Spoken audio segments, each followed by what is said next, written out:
much electricity this morning. This is a good time. We're having a lot of fun. I had to do a triple take. Ka-ching!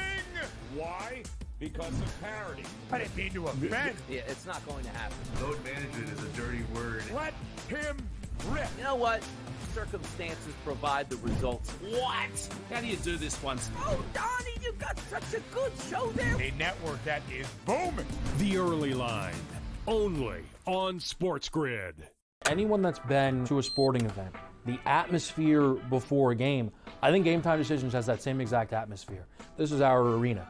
This is what we do. There is going to be an energy to Game Time Decisions that you will feel night in and night out. The excitement you get when you lock your bets in, when you're figuring out what you want to do, we can zone in on the biggest games each night. I want this to be the place that people come to before the games start so they feel as ready as possible to lock in their cards. We are going to hit every single one of those markets that you need to know about. We're gonna go through every single thing, and I've got a great team behind me that's gonna help me get the job done. There is not gonna be a better place, I promise you, than Game Time Decisions to get that new information, react to it, and be able to then bet accordingly. We will have everything at our disposal, and we will use that to our advantage. I'm Kevin Walsh. Tune into Game Time Decisions from 6 to 8 p.m. Eastern on SportsGrid.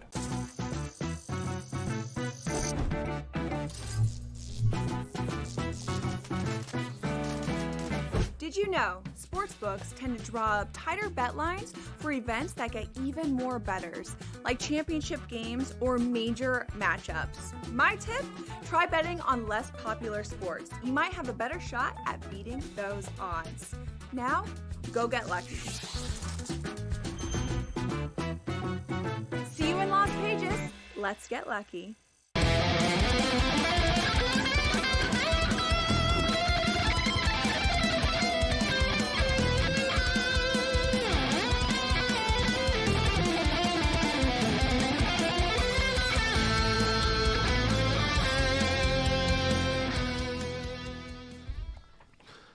Let's roll. This is SportsRage. I am Gabriel Morency, the pimps, the players, the hustlers, the people to bust them, and everybody else in between. Let's do this thing. The Thursday night throwdown has begun, and the throwdown and the chaos has begun in Sunrise, Florida, as well. The referees are reviewing a dirty. I don't know. I was going to say a dirty hit. Is it a dirty hit? I don't. I got to see this a couple of times. Bouchard got smoked into the glass, and he did have his back to the player, but I often think, and I've often defended players, that players will bait players to do it. Like, they know they're going to get hit, and they want a penalty to be called. He did get lit up and smoked. That's not a penalty. That's not a penalty. They stopped the play because he went down, and they reviewed it and stuff. There's nothing illegal about that. It was Verhaeghe. It's a clean hit. In fact, I guess, listen, give credit to the referees. They don't do that in the NHL often. They won't review something like that. But so the Florida Panthers took a 3-0 lead into the locker room after the first period of play tonight because it was deja vu all over again. Exactly what happened in the last game. The Edmonton Oilers couldn't go like 30 seconds without doing something stupid. And yeah, it's true. The referees were missing calls on Florida, and they call Edmonton for everything. Here's Draisaitl. Now, you should have shot. Leon's just a little bit out of sync. When he should zag, he should zig. When he should zig, he should zag. I thought he should have just tried to score it himself there instead of passing the puck. But nevertheless, the Edmonton Oilers have chipped away, down 3-0. Season definitely on the line.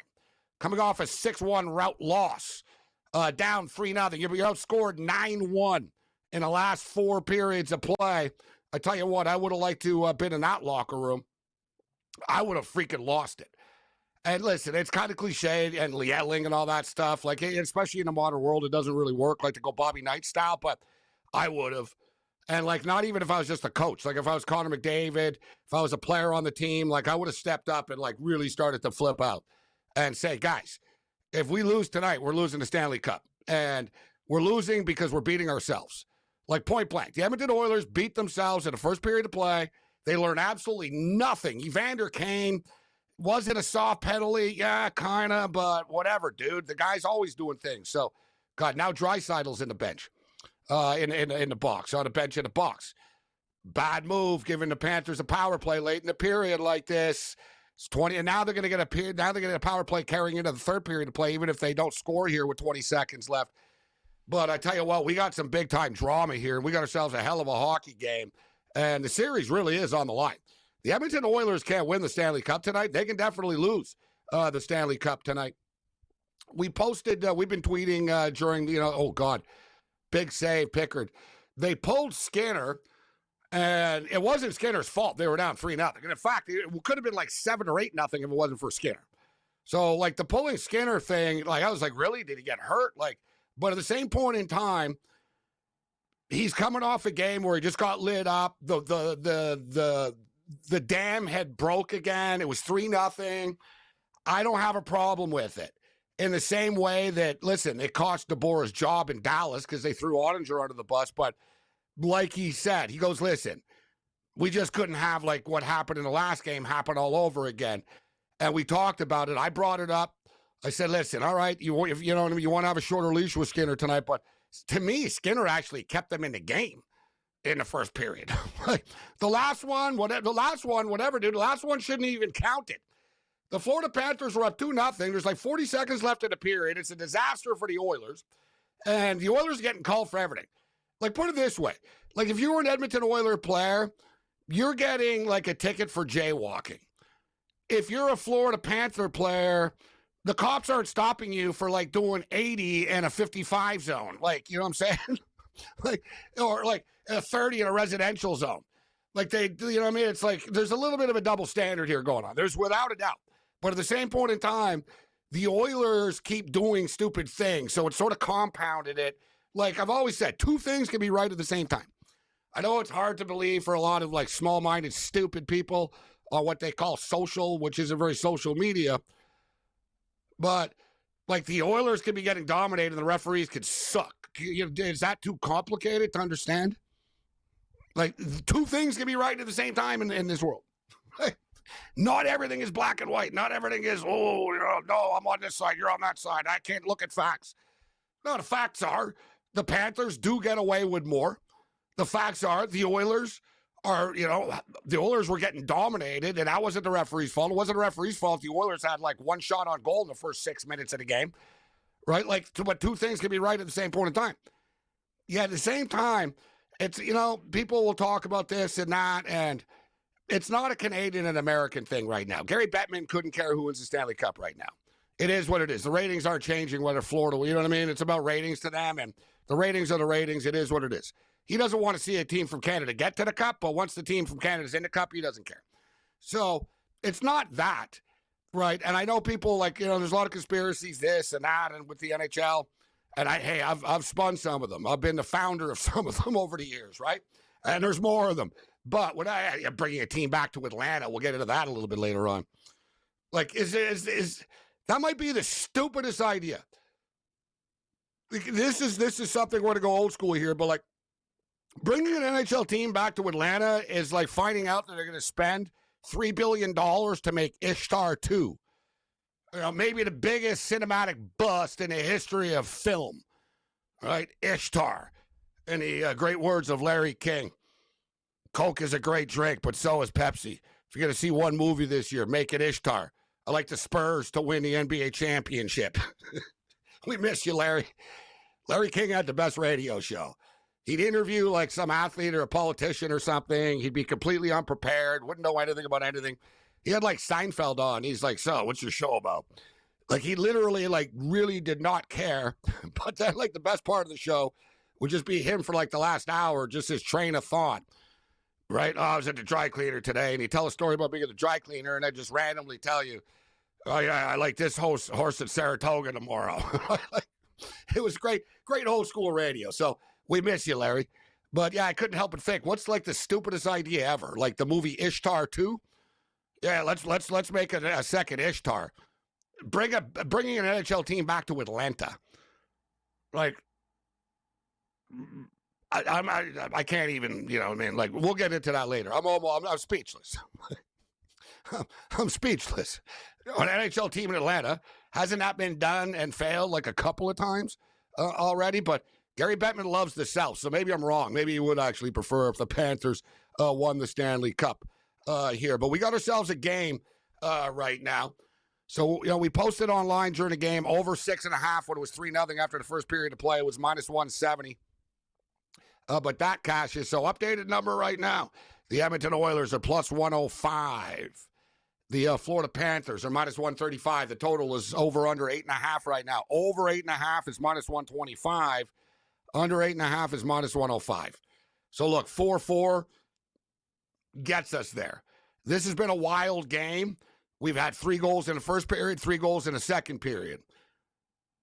I've already cashed on the over 1.5 in the first period. I've already cashed on over 6.5 in game here.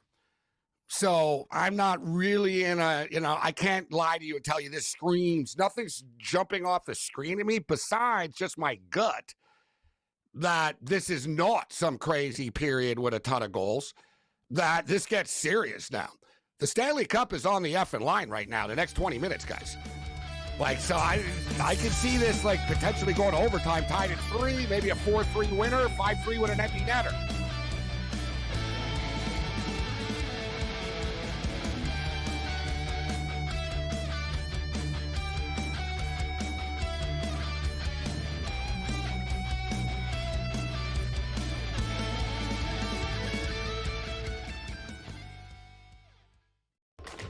Enter into the magical world of McLuck.com, where even the smallest of spins can win real cash prizes. Adventure into over 1,000 of the best Vegas-style slot games. So what are you waiting for? Unlock your free welcome offer today. Join the fun where winners play and players win. Two guys that can do it all. Too much electricity this morning. This is a good time. We're having a lot of fun. I had to do a triple take. Ka-ching! Why? Because of parity. I didn't mean to offend. Yeah, it's not going to happen. Load management is a dirty word. Let him rip. You know what?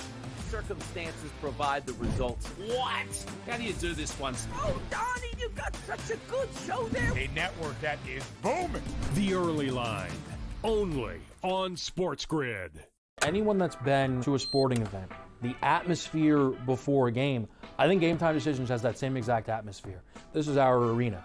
This is what we do. There is going to be an energy to Game Time Decisions that you will feel night in and night out. The excitement you get when you lock your bets in, when you're figuring out what you want to do, we can zone in on the biggest games each night. I want this to be the place that people come to before the games start so they feel as ready as possible to lock in their cards. We are going to hit every single one of those markets that you need to know about. We're going to go through every single thing, and I've got a great team behind me that's going to help me get the job done. There is not going to be a better place, I promise you, than Game Time Decisions to get that new information, react to it, and be able to then bet accordingly. We will have everything at our disposal, and we will use that to our advantage. I'm Kevin Walsh. Tune into Game Time Decisions from 6 to 8 p.m. Eastern on SportsGrid.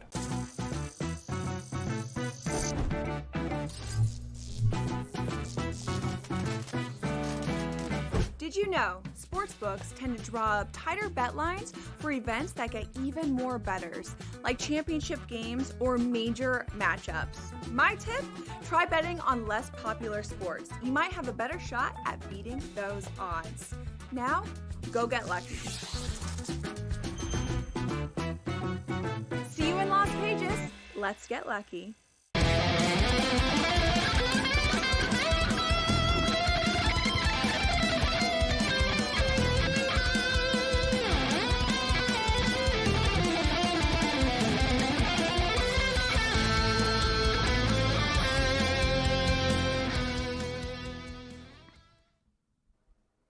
Let's roll. This is SportsRage. I am Gabriel Morency, the Pitts, the Players, the Hustlers, the people that bust them, and everybody else in between. Yes, we're watching the Stanley Cup, but we got a CFL game going on as well right now, and the second half has just begun. The Winnipeg Blue Bombers leading 18-10 at the half over the BC Lions. BC ended up closing as 5.5-point favorites, which I thought was absolutely crazy. But sometimes you got to follow the line. Remember, guys, it was 2.5 earlier in the week. Ended up closing at 5.5 tonight. The Bombers started off strong. but they lost their star running back. Brady Oliveira rushed for like 49 yards on the first drive, looked really good, and then got injured, left the game, hasn't come back. They don't have their starting quarterback in Zach Caleros, but I don't really make too much of that, to be honest with you. And I think that there's all these people talking before the game about, oh, Chris Trevler, can he throw the football and this? The guy started in the National Football League. Like, yeah, he wasn't a starter in the NFL, but he started NFL games before. Remember when Arizona were out of quarterbacks? He's on another team he's played, but I think it was Arizona that he ended up starting with. They were out of quarterbacks one year. They were terrible and whatever. Then Colt McCoy got lit up, and like they were like, oh, all right, Stravler, you're in from the practice roster. But, you know what I mean? Like, he can play. Yeah, so I'm on you over the game, but Cam, we got the CFL, but obviously the Stanley Cup takes precedent here. The Oilers, it was deja vu all over again. You could not have gotten to be a worse first period of play. They were down 3-0, terrible penalties. I do find it, interesting that the referees seem to have eyes of a hawk. They got 20/20 vision. Like, they can spot an Oiler crime from, like, the other side of the ice, but they don't spot a Panther crime, like, right in front of them, right? It's biased. Like I said off the top of the show, if you're an Oiler, the cops are pulling you over for jaywalking. Hey, what's your ID? I'm going to write you up a $60 ticket. Meanwhile, the guy in the Panthers cam, he's driving past with a beer in his hand. Hey, what's up, Sheriff? How you doing? Exactly. All right. Keep it cool, man. Can we get Cam's audio up? We got Cam's audio. But that's the deal there. We got George Kurtz. Well, we got Cam's audio. George, are you good to go? I am good to go. It's been a fun game, right? Tale of two periods. Florida won period one. Edmonton wins period two. Listen, if Edmonton comes back and wins this game, that save, I think it was by Ekholm when Kachuk was going for the hat trick on the empty net, that's going to loom large. Cam? Yeah. Do I got my? Can you hear me, Gabe? Am I here? Oh, good. Thank you. That's fantastic. I want to say this. Gabe, our old friend Pizzola texted me, but that was the biggest gutless period by a hockey team that I've seen in the first period ever. And then they come back and have a beautiful second period like that. Let's give the Edmonton Oilers a lot of credit. I'm not going to say that the refs, George, are awful, but Wallman got clipped in the first period. I thought, Gabe and I disagree. I thought the Bouchard hit where his face went to the glass should have been a penalty because the Panther left his feet. That's why I thought it should have been a penalty. But anyway, Gabe's right. Oilers, every little tic-tac play, they're going to get called. Kane has been a menace to this team with the penalties that he's taken. Knobloch actually benched him for a bit, said, dude, use your head. But what a comeback by Edmonton right now. And Pickard had to come in there, and great point by George. That save on an open net with the Edmonton Oilers getting their bodies in front could have saved the season. But when you're down 3-0 on the road, let's give these guys credit, guys. That's fantastic. Edmonton, they look like their body language was awful. And now we got a tie hockey game. To Gabe's point, this third period could be the season. Edmonton's got to finish the comeback. It's funny on the, I shouldn't say funny. It was not the greatest play on the planet, but all three of us saw something different on the Verhaeghe play, right? Mm-hmm. Gabe didn't think it was a penalty. You thought he left his feet, so it should have been a penalty. I thought it should have been a penalty, but not because he left his feet, but because he hit him from behind and smashed his head to the glass. So, yeah, I thought it should have been a penalty as well. Maybe not a major, but I thought it should have been a penalty there that they just surprised that they let that go. And they even had the conference afterwards. And they're asking, hey, what did you see? I'm just surprised they let that go there. It does seem like Florida is getting the benefit of the calls, which surprises me in some ways, a lot of ways, Cam, because we're talking to Florida Panthers. It's not like they're a well-liked team. It's like they're the Rangers or somebody like that, or Detroit, another original six team. Well, okay, they might get the benefit of it here. So a little surprised that the Panthers do seem to be getting the benefit of the calls. You know what it is, though, George? I think it's been going on for a long time. Like, even like as an Islander fan, like, you're a team, it's like these guys don't, but the Leafs basically, they never get calls against this team. Other teams didn't get calls against them. It's like the league really likes the Florida Panthers there. And it's not been brutal. Like, let's just say the refereeing, it's tilted to Florida. Let's put it that way. But I got to say, Edmonton, you got to be smart. When George, when these things are happening, don't throw up your elbows. Don't do this. Just play the damn game and let them take the penalties. But they deserve a lot of credit for the comeback, obviously. And their body language after the first period, George, I got scared clicking +3.5. They looked done. McDavid looked like he was crying. Draisaitl, like, these guys were in orbit. But that is a sign of a true hockey team. They're grinding to the end. This has been a great game. Absolutely great comeback, right? To tie this thing up at 3 apiece here going into the third, because we all know Edmonton loses tonight, this series is over. They're not going to win 3 straight here. They win tonight. You could, I think if they win tonight, they'll be the favorite to win the series again. Because they'll have 2 out of 3 at home here. Agreed. It'll be close, mind you. But I think they'll be minus 125, something like that, to win the series here, to win 2 out of 3. So this game's massively, and I mean massively important for the Oilers. And by the way, it's going to be a hard loss whichever team loses now, right? Florida loses, you blew a 3-0 lead. Edmonton loses, you made a great comeback, you still lost. And now you're down 3-1. So we'll see how that affects them emotionally as well here. But it's been a fun, entertaining hockey game here. And as you said, Cam, nobody can do anything wrong now because you cannot put the other team on the power play right now. Can't do it. Got to play normal hockey. You might keep the elbows low, keep the sticks low. Don't high stick anybody, whether it's by accident or not here. Got to play smart hockey. Know what it is, George, too? Can you believe how good this game is from a betting perspective?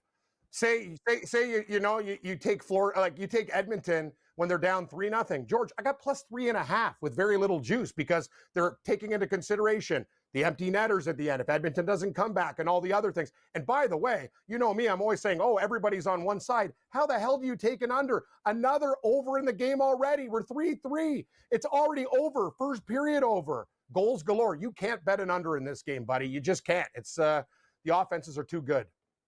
Agreed. Actually, I took a pregame under. Going to lose that, but I took in-game over here. Need a Draisaitl goal. He's got a couple of assists here. How about a goal, Leon? Please put it in the net. Yeah, it'd be nice.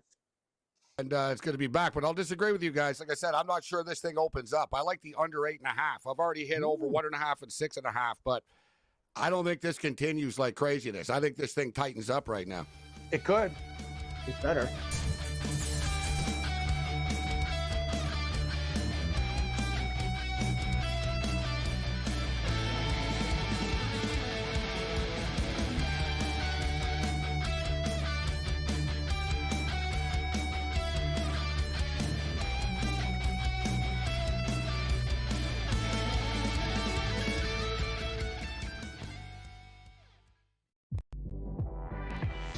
Their team total is 19.5 wins. I told you to go under, and it's by far the best bet I have recommended on this network in 4 years. They can't get out of their own way. And now Sloot is out for the year. Let's hope Sloot gets back because I respect the hell out of Sloot, and I want her to go out on her own terms. Hopefully we'll have her back for the 26th season. Betting above the rim. Only on SportsGrid. I got a feeling Pittsburgh's going to the Super Bowl.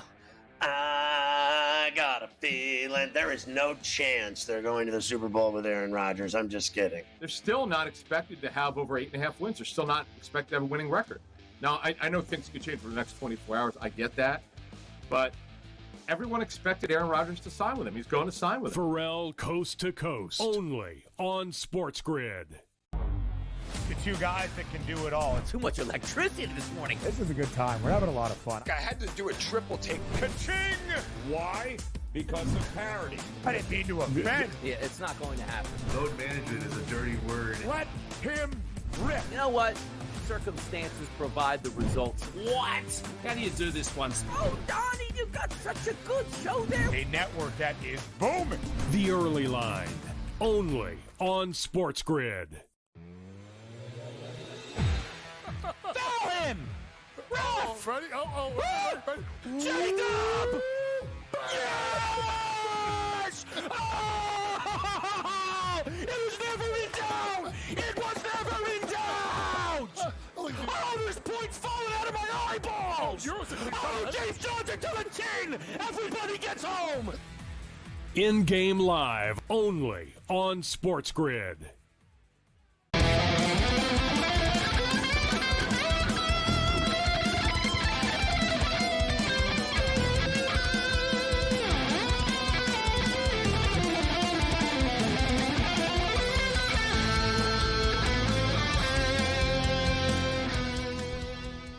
All right, let's roll. I lost audio for a second. I couldn't hear anything, which is rare.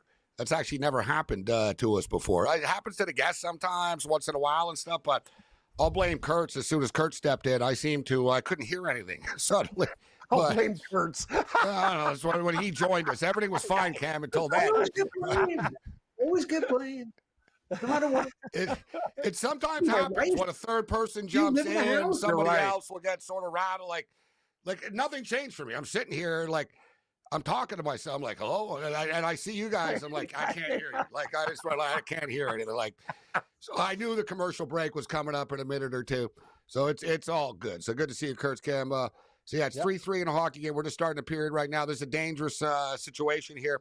We always talk about it. Quick ice, fast ice after the Zamboni's been on it. And especially early in the period when you're on a power play. And you got a minute and 20 seconds here basically to kill still on this power play. And Florida's already dumped the puck in. Florida is so good at dumping the puck in and actually retaining possession. A lot of other teams dump it in and they got to fight for it. It's chaos.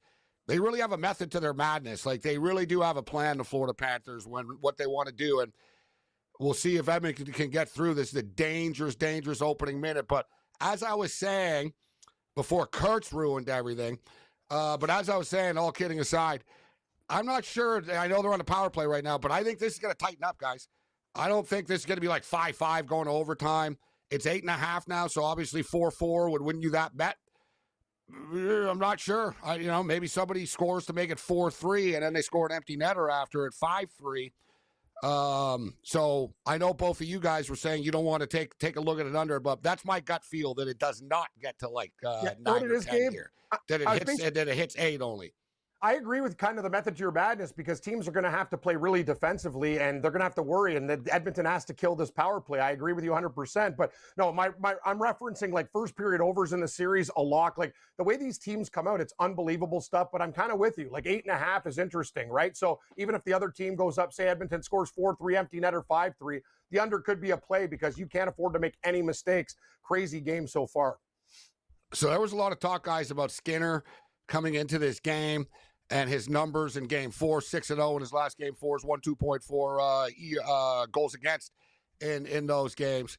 And yeah, I was 3-0 after the first period. But if it wasn't for Skinner, Cam, it would have been like 8-0. He played like great. He literally stood on his head, made one big save after another, kept him in the game. But it was sort of like the Ottinger situation where the wheels fell off the other night. There's a concern, and all right, listen, like, even if it's his fault or not, it doesn't matter sometimes. Like I remember years ago, who's that quarterback? Nate Peterson, still in the league actually, I think. Remember Nate Peterson threw like 5 interceptions in the first half for the Bills once in his debut or something. Peterman, he's horrible. Peterman, yeah, Peterson, Yeah, Peter, yeah, he's that Peter, Mr. Peterman. Tell my stories back, Mr. Peterson. Hey, it's like remember? Seinfeld. We went out I'm just to gonna that say, Cam. Yeah. No, I'm just gonna say. He wasn't that bad. That guy beat Deshaun Watson when he was a Pittsburgh Panther with the Clemson Tigers. I'm just going to say, he's always known for the guy that threw 5 picks in the first half. Yes. Like 3 of them were tip balls. One of them like bounced off someone's helmet. Was it his fault? No, but still, we got to pull you. You just threw 5 interceptions in the first half. It's sort of like that. Sometimes it's not always the guy's fault, you know? But the difference is here, you have a goaltender in Pickard that was a starter when Skinner was struggling. Like the Dallas situation with Ottinger. Yeah, he like won the first 6 games for them, actually. Yeah, he was playing before. There's a big Right. difference between Casey Damn DeSmith and Jake Ottinger compared to Stu Skinner and Pickard, as we both know. Yeah, you're right. So I but think going to Pickard is a freaking desperation move. The guy's a jerk. It was. Like this. It was a serious, like, Yes. like this is a desperation. What do you think, Kurtz? Would you It have pulled Skinner? Because it was not his fault. They were down, bro. Edmonton sucked in the first period. Yes. I think you already made the exact right analogy. It was the Dallas situation all over again. You needed to shake up the team, wake them up. Pickard had played well, weeks ago. So he's certainly worried about him coming in cold. But I wouldn't blame Skinner either. But he did give up 16 goals now in 4 games. You got to do something. If it ain't broke, it's broke. You got to fix it. And so I think going to Pickard was the right move. I would have started Skinner too. Said that earlier. I would have started him. But I thought he had a great quick leash here, so I think they did the right thing. Well, in hindsight, here we're tied at 3 right now, so yeah, I can't argue it. But like you said, Cam, and I've said it before too. But the whole star goalie thing, you're gonna have to basically have 2 guys to play through it, right? You saw it with the Leafs, especially when you play the Panthers, because they try to injure your goalie. Yes, that's right. They knock Stolars out. It's true, Cam. They knock Stolars out. Then Wall have to play. Like, you're playing the Panthers, you better have 2 goalies ready. It's almost like they're going to hurt your quarterback at some point. You know what I mean? They're like the old Steelers or Raiders, like murdering guys. It's true. Exactly.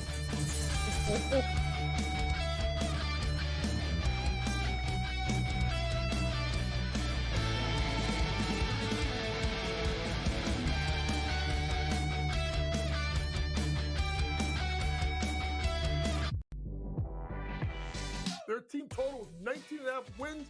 I told you to go under, and it's by far the best bet I have recommended on this network in 4 years. They can't get out of their own way. And now Sloot is out for the year. Let's hope Sloot gets back, because I respect the hell out of Sloot, and I want her to go out on her own terms. Hopefully we'll have her back for the 26th season. Betting above the rim. Only on SportsGrid. I got a feeling Pittsburgh's going to the Super Bowl. I got a feeling there is no chance they're going to the Super Bowl with Aaron Rodgers. I'm just kidding. They're still not expected to have over 8.5 wins. They're still not expected to have a winning record. Now, I know things could change for the next 24 hours. I get that. But everyone expected Aaron Rodgers to sign with him. He's going to sign with him. Pharrell Coast to Coast. Only on SportsGrid. The two guys that can do it all. Too much electricity this morning. This is a good time. We're having a lot of fun. I had to do a triple take. Ka-ching! Why? Because of parity. I didn't mean to offend. Yeah, it's not going to happen. Load management is a dirty word. Let him rip. You know what? Circumstances provide the results. What? How do you do this one? Oh, Donnie, you got such a good show there. A network that is booming. The Early Line. Only on SportsGrid. Foul him! Ref! Ready? Ready? Jacob! Yes! Oh! It was never in doubt! It was never in doubt! Oh, there's points falling out of my eyeballs! Oh, James Johnson to the chin! Everybody gets home! In-game live. Only on SportsGrid.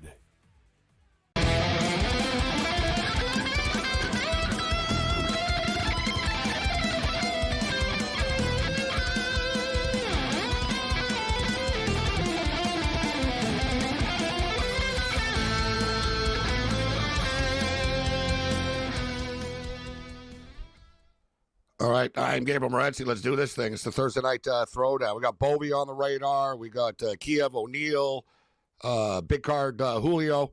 George Kurtz with us right now. A lot of stuff to get to, but we're caught up in the drama here of this Stanley Cup Finals game. And we do have the second half of the CFL game has started as well. And BC Lions really started slow. They did this last week, actually, against the Edmonton Elks.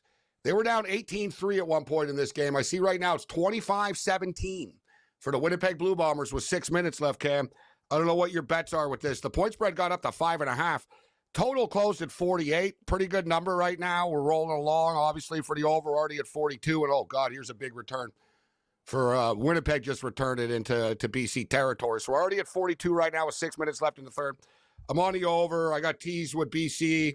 I did hammer an in-game over 50.5 in this CFL game. And let's see what it currently is, 57.5. Nice. Right now. And I think it probably goes over to 57.5 for people joining us right now. The game is on CBS Sports TV. You're allowed to watch it, but with the sound down and listen to us. Or vice versa. Watch and whatever. You know what I'm saying? I had to take Winnipeg, Gabe. You talked about steam. Like, there's no 5.5. I like BC, but I'm not like the line goes from 2.5 to 5.5. I'm like, what the hell's the deal? What? Because of Strevler? Like you said it. Strevler's like he's a great runner. He's not a great thrower, but he's a great athlete. And I'll tell you one thing about the Winnipeg Blue Bombers: they have great players on their team. Jefferson still at 34 is the best defensive player in the Canadian Football League. So there's a lot to like. But you're right about BC. If you like them, take them live because you're getting 4.5. Nice middle job if you got Winnipeg, because I think in the end it's going to be a very tight game. George, your thoughts on a BC Lion and Bomber game? Well, I know you're a fan, so go BC Lions. How about that? We got to get you into the CFL, Kurtz. It's fun. Football, it's good That's times. what I got. Got this at the home opener. You got more merchandise. You got like literally more BC merchandise than I do golf shirts. I'm on a 4-shirt rotation. You got jumpsuits. You got this, that. I'm gonna have to pick something up. It was brought up to me. I have like a full weekly wardrobe of BC stuff. Like you if do. I just daily. Like I got the coach's shirt. I got this. I got so much stuff. I'm getting emails from them now. They're hawking season tickets on me and this and that. And You're a target. Like Oh, yeah. I can tell you guys a funny story, too, but, like, we got these games going on, but I got suckered in, although I didn't make the decision, but it was like, yeah, you get a few free humidifier, but you got to go through the demonstration and stuff. But the demonstration, well, like, so you get a free humidifier, but they try to sell you like a $4,000 humidifier, Cam. So, like, the guy went through this an hour and a half, like, thing. And it was really good product, actually. I was really impressed with it, actually. Like, I felt like I was on an infomercial. I was like, tell me more. I was like, whoa. And it does, whoa. Like, I really was. I was like, wow. Yeah, so he thought he had me roped in because I was really into it. But then he dropped. It was $4,400 at the end. Ooh, that's expensive. And then, and I was like, you know what? It's a good product. It's actually worth it. But he goes, all right, let's come up with a deal right now. So I told him, I'm not ready to commit right now. It's something I got to think about before I drop 4 dimes on a humidifier. Like, you know what I'm saying? That humidifier better give you a massage because I can get a humidifier for $200. Like, it's a good one. George has got a thing like the Generac. Like, he's got things that can keep his family like with electricity. Like, that's a generator. That thing's $10,000.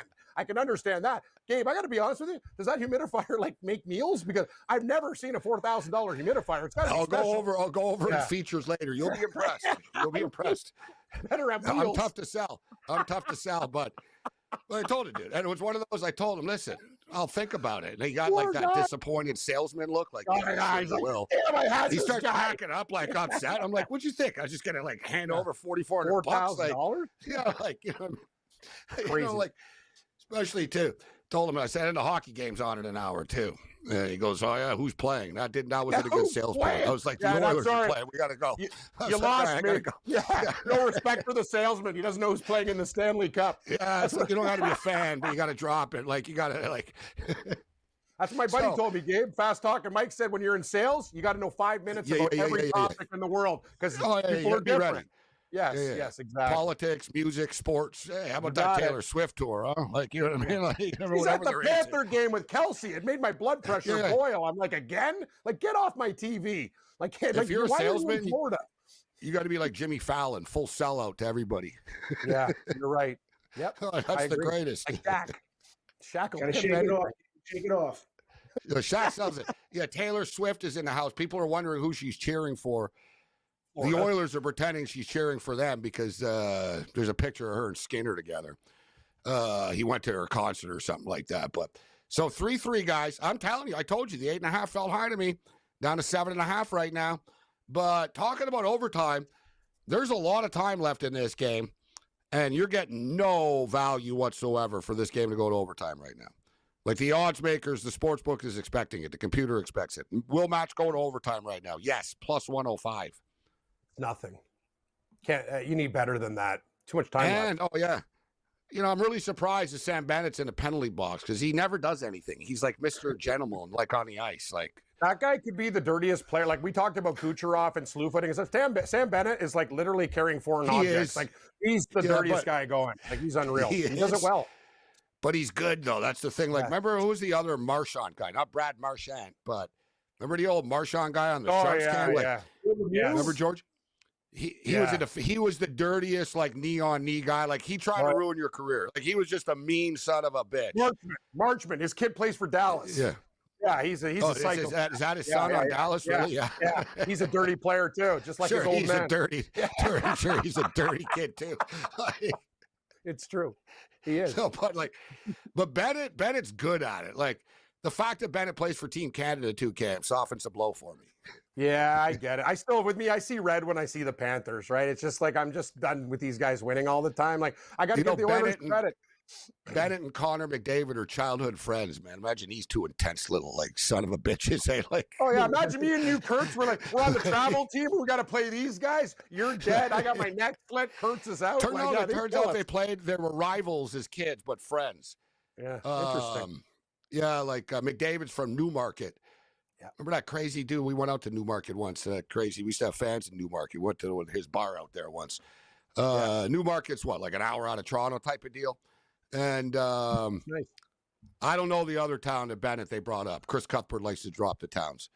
Hollandstown or Hollandsville or something like that. I don't know. There's a lot of little a town over. He talked about him and Bennett were like childhood rivals, but friends. Oh, God, Bobrovsky. They should have scored right there. You guys will see it. Kurtz will see it tomorrow. Cam, you see it yet? Look at this. Look at this. Oh my God. No, the pad. You got to raise it. Oh man, we need Edmonton so bad. But Gabe, like I'm begging. We need this. It really like, this is crazy. Is that Kane? Yeah, I got Kane to score a goal at plus 325. Every time they score, I look up. I'm like, is that Kane? Is that Kane? Is that Kane? Like, I swear to God, my grandfather, like I was a goalie, but my grandfather, like a driver as a kid, like repetition over and over and over, man. He'd tell me, no one knows how to lift the puck, lift the puck, lift the puck. And he'd tell me, like, as a goalie, take your chance that they won't be able to lift it. And you see, Cam, how many times NHL guys, it's like, bro, you know that Bobrovsky is going to have his pad there. Like, flick it. Flick the puck. Like, you know what I mean? These guys, you know, they don't flick it. They too many times along the ice. He was doing a wraparound, though. When you were I know. You knew Bobrovsky's going to be there, though, because he's so damn quick. Would have been a nicer wraparound if he would have went top shelf. Yeah. If he would have stopped. Yeah, if he would have stopped. He didn't think Bobrovsky would be there. He was trying to. No, you're right. It was an instinctive. He turned around. Who was it? Was it Perry? Yeah, it was Perry. I think it was 9. He turned around quickly, and I get it. They got 19 seconds left on the power play here right now. 10:45 left in the game. As I stated, like, this thing's got overtime written all over it. And if I'm the Oilers, guys, I don't want this going overtime. No. Like, you know what I'm saying? Like, if I'm the Oilers, I want to win this in regulation. Like, just that whole next goal win thing with all the pressure on the line and stuff. There's a lot at stake. George Kurtz, man, his time flew by, Kurtz. Yankees, Red Sox, Kurtz, who you like this weekend? Could say the Red Sox take 2 out of 3 again. The pitching matchups are not favorable for the Yankees. Don't worry about it. Big baseball series is this week. What about so you got the Yankees, Red Sox, Dodgers, Giants, and the Blue Jays are hot against the Phillies, George. Good series.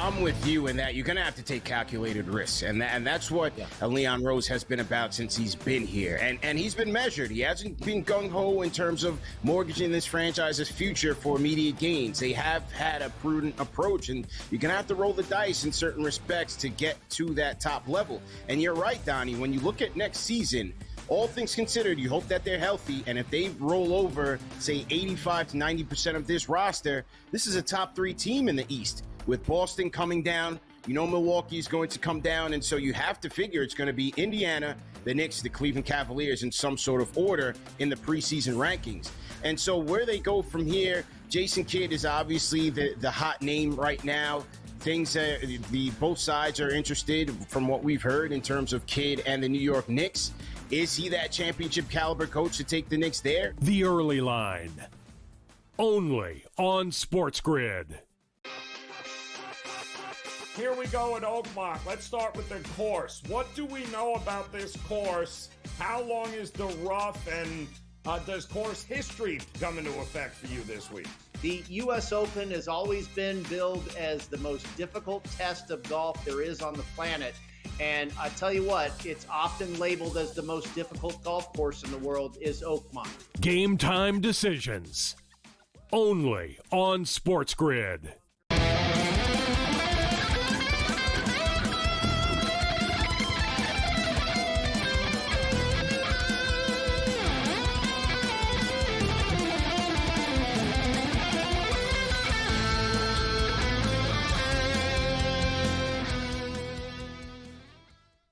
This is SportsRage. I am Gabriel Morency. All right. I forgot we're joined by a Florida Panther fan now. Florida Atlantic. Yeah, Florida Atlantic. Boca Raton and Mr. Florida, Paul Bovey. I love you, Paul. That's right. Paul, Panther fan. I mean, Paul's a Ranger guy, but Paul's been around, and then Paul's got a lot of Florida roots in him, huh, Paul? And you've told us, old school Florida Panther games, right? I do. I actually went, like I said, 1993, first year of the Panthers. I was sitting up in the $5 seats because the guys I was hanging around with $5. absolutely broke. They were broke. And they sold these seats like a couple hours before the game. But it was entertaining, and the Panthers came into their own. But I did send you a ticket tonight because when Edmonton was down, I think it was 2 goals. I took a plus 2.5. I took a plus 2.5. So okay, see it right now. I had a little bit. So yeah, you jumped in, plus 2.5 goals. I was hoping it was money line. I didn't see it, Cam. I was caught up in a game and getting angry in the CFL game. What if anyone out there in our chat? Let me know what were the Oilers? What was the price when they were down 3-0?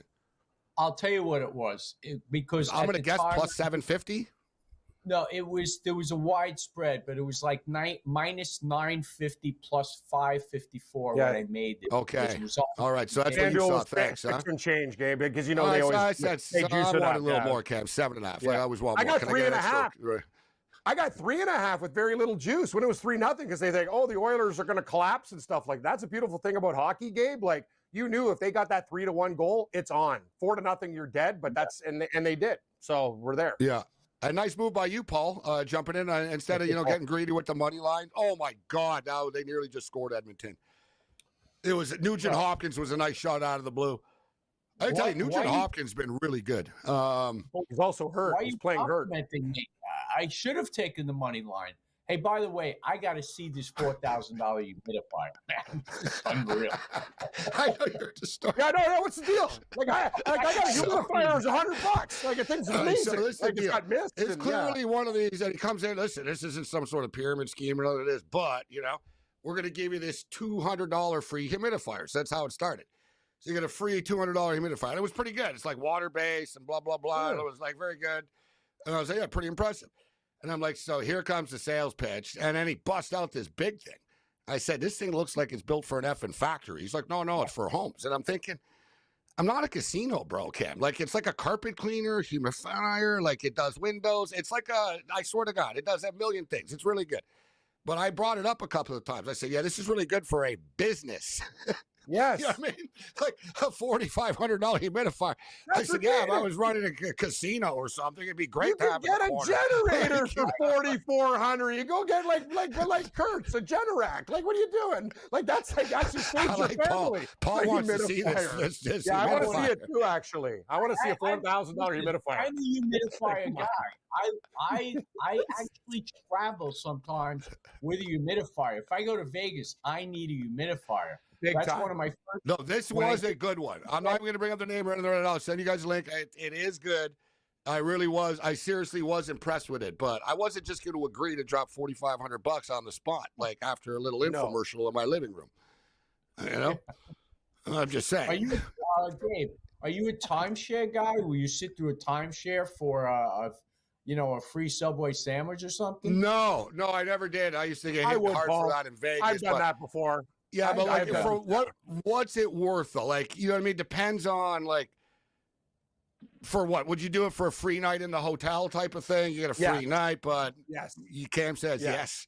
Yes. I never do it. They used to hit me hard outside of Circus with that timeshare stuff all the time. You know what the problem is, though? They're getting more aggressive. Like, I've done a couple of them, and they're like, no, you can't leave. Like, it's like, dude, this isn't prison. Like, I heard what you said, and I'm going. Like, you're not going to stop me. And Cam might be suckers and degenerate weasels, but even I know timeshare is a bad idea. Yeah, timeshares are a horrible idea. Yes. They always seem like a good idea. I remember I was at a great hotel in Cologne, actually. And I was like, this is awesome. It was right on the lake, and the balcony, I look up, and it said, timeshare. You want to spend more time here? Sign up. And after a couple of drinks, you think it's a good idea, and then you remember, like, you get hit with crazy maintenance fees every year with that stuff. You're not even there, right? That's the thing. Yeah. All right, 6 minutes left in this hockey. Oh, Edmonton! Oh! Tell me they scored. No, don't say that. Ooh! Oh! Yes, the Edmonton Oilers have Yes, scored. yes, It's 4-3. yes, yes, yes. Sorry, Tommy. I know you hate the Oilers, but this is not personal. This is about money. Wallman. Oh my God, Wallman of all people. Oh, his goal prop was like Wallman to score a goal. I think it was it 14-1? Like at least. Like anytime. Who's the other one? Pazogian or whoever scored the last one too. Oh Like, yeah, these guys, yeah. they're getting. This is why they're winning. Pickard comes in. You're right. He's like, dude, Nurse has saved their ass earlier. That's the whole thing. These guys scoring goals for Edmonton. Like Nugent Hopkins was the one favorite, but he was 18-1 for first goal. But he only scored Edmonton's first goal. These other guys, Gabe, are over 30-1 for like goal. Like these are all guys. You're right. Dude, if Evan Bouchard is 20-1 to score a goal, what the hell was Wallman? Like 40-1? Like Bouchard can score, and he's 20-1. Paul's a defense. Wallman never scores. Like he splashes water in guys' faces, but hey, dude, they wanted to bench Wallman. Like fans were like, Wallman sucks. They were like, Wallman, you're really pissing us off. He's a liability, but he's playing well tonight. Good for him. Oh, they've dug down deep and let Paul Bovey, Mr. Hockey. Peter this is Buck over unbelievable. here, +2.5. Feeling good now, Paul, up 4-3, huh?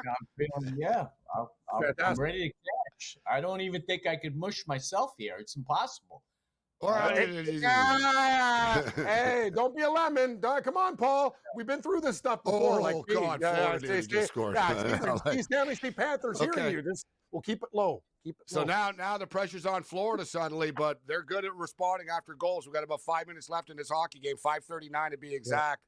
We'll get into the NBA Finals with Paul Bovey. We'll see what he thinks about the swing last night with the Pacers winning. But I almost get the feeling we're going 7 in both. We'll get Paul and Cam's thoughts on that. But if you ask me right now, I'd say, you know what? We're going 7 games in the NHL and the NBA Finals. And we'll get to the odds for that on the other side. We got a 4-3 lead for the good guys, as Hawk would say.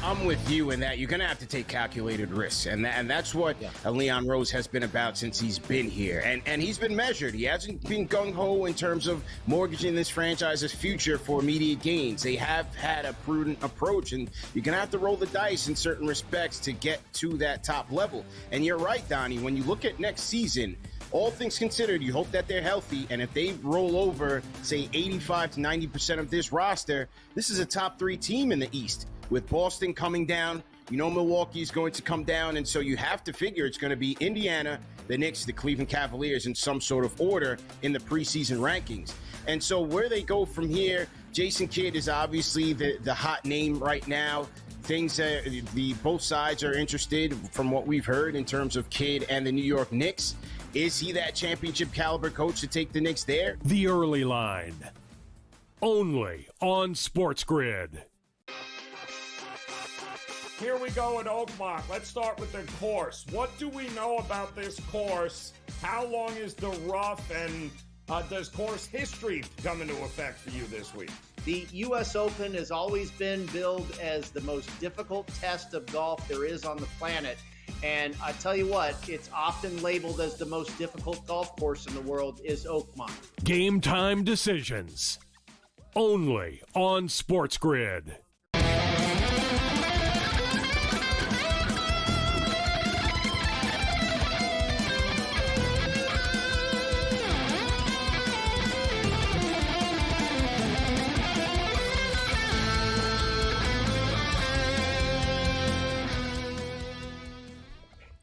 This is SportsRage. I am Gabriel Morency. We got all kinds of games to bet on. Series championship week. We didn't give it to the U.S. Open talk yet, which we will.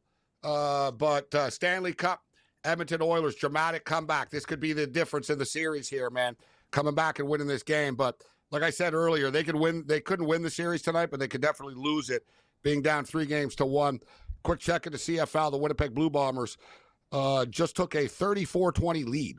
They just scored a touchdown. BC had been down all game. They're trying to battle back. Remember, we told you guys over 57.5 I thought would hit. We're at 54 right now.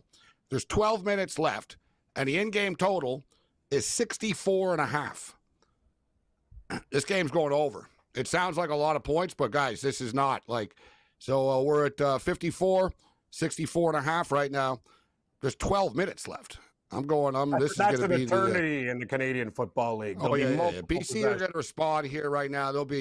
We're going to nickel. Let's go. This will soften the blow of the BC bet. Let's get some total BC. Well, the thing about BC is, they're notorious. Comebacks are their thing, right, Gabe? Like that's the whole thing. Like they're going to be airing it out and stuff now. So even if it doesn't, they're going to take some chances. So yeah, I would agree with you.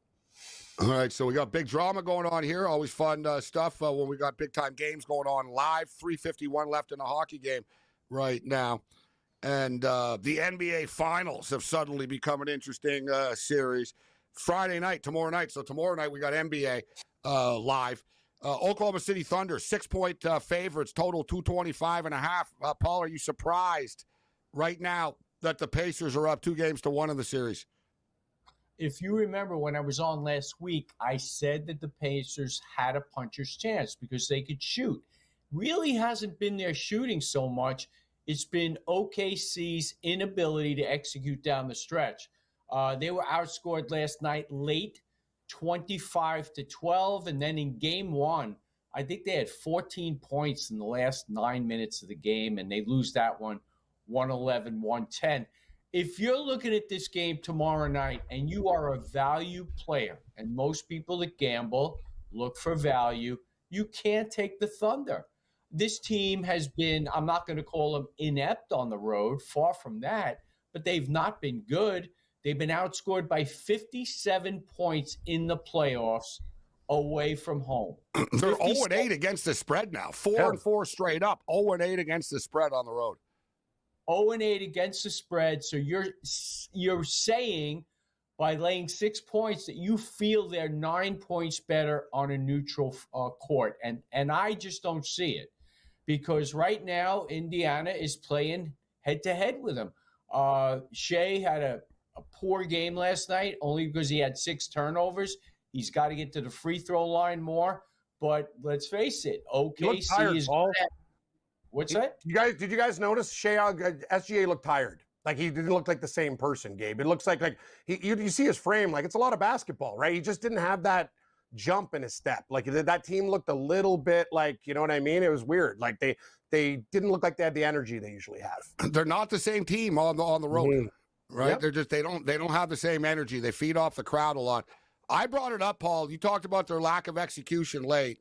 And it screwed the over last night because, so just for the record, guys, the Panthers just pulled the goalie with 2:26 left. Wow. We need an empty netter. I don't need no BS overtime. No way. I said 5-3, so I wish I could have bet a correct score there.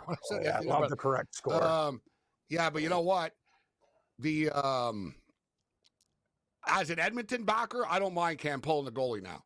I think he's doing a little early from a Florida perspective. I agree. 2:20 is a lot of time to leave that net empty with the Oilers. You know what I mean? Like I would have waited till like a minute 45 or something. We'll see if Edmonton take advantage of it. But Edmonton guys are usually pretty good at this, right? They've got guys that are pretty good at like when they see the empty net of burying it, but they're having a hard time getting the puck right now. Florida's trying to set up. But Paul, you raise a good point, like about the confidence of backing Oklahoma City. We're talking about 0-8 on the road. And I brought it up last night. It's something I brought up earlier in the playoffs when they were playing Denver as well. The Oklahoma City Thunder, Paul, as you know, they've murdered teams so much. They remind me of a college team. Like, you know what I mean? Like you see this with Duke and Gonzaga at times during, Gonzaga will blow everybody out by 36. And then they find themselves in a close game. And it doesn't mean they're not a good team, but they're not used to being in a tight, close game against a good team. Yeah, that's exactly it. They just haven't been executing down the stretch. Look, teams that win free throws. teams to win game 3 go on to win the series 80% of the time. So right now, with respect to that, gotta give the advantage to that. Well, we'll hit that. That means there's good value on the Pacers at plus 190 to win the series.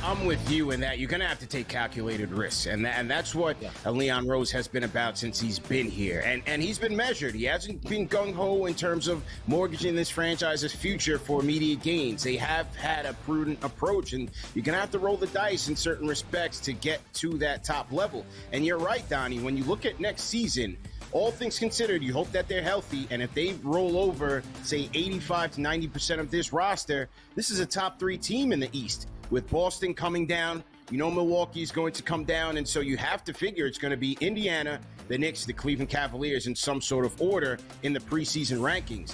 And so where they go from here, Jason Kidd is obviously the hot name right now. Both sides are interested from what we've heard in terms of Kidd and the New York Knicks. Is he that championship caliber coach to take the Knicks there? The Early Line, only on SportsGrid. Here we go at Oakmont. Let's start with the course. What do we know about this course? How long is the rough, and does course history come into effect for you this week? The U.S. Open has always been billed as the most difficult test of golf there is on the planet. And I tell you what, it's often labeled as the most difficult golf course in the world is Oakmont. Game time decisions, only on SportsGrid.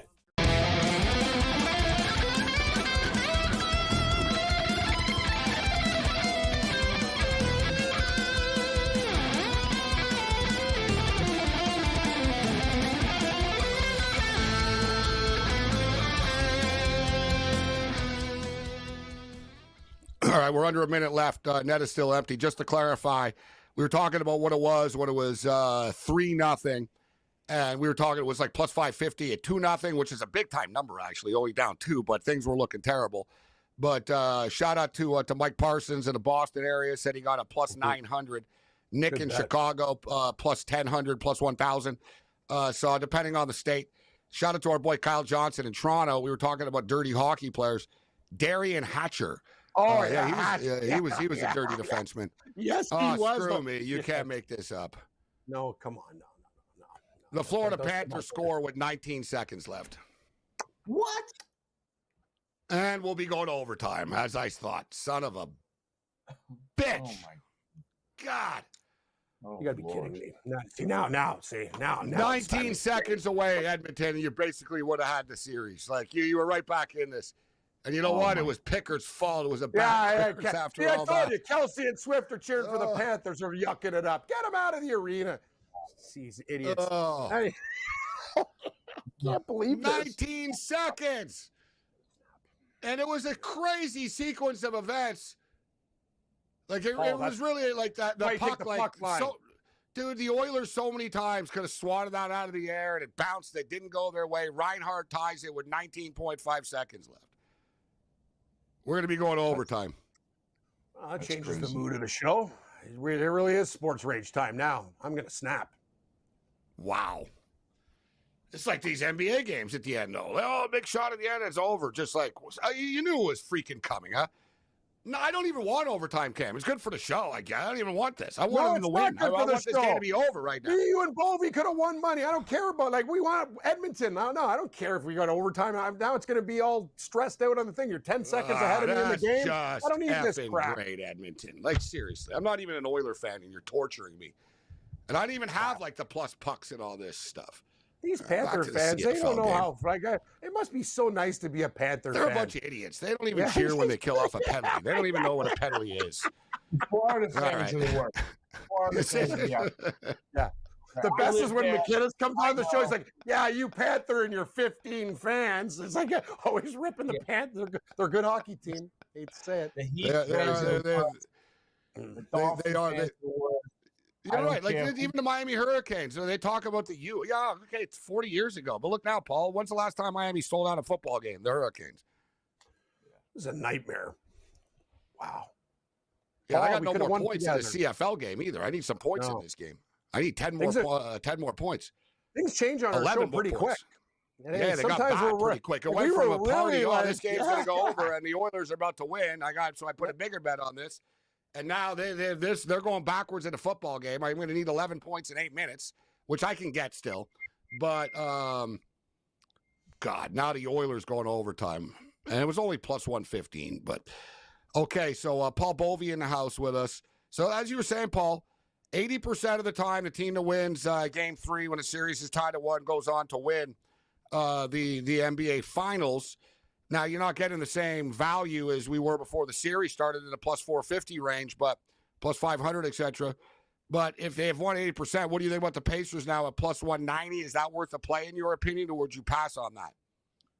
I'm going to pass, but I would say once again, if you defer to the value side of it, it's really hard to lay 220 with OKC, knowing that if Indy wins this next game, and again, road situation, OKC, if Indy wins the next game, then basically the Thunder have to come back and win 3 straight. And it's possible, because if it goes to a Game 7, the Thunder would likely be prohibitive favorites and probably win the game. But I think that Indiana having 2 shots at it before it comes to that deciding game would probably lock it up. So tomorrow's game is going to be look, if Indiana wins this game tomorrow, they're going to win the series. If they don't, OKC is going to be a hefty favorite. That's what it comes down to. Does Indiana have a shot to win the game tomorrow? Of course they do. This team looks like it seems like destiny is in the cards for Indiana. So that's where I'd go. What's that?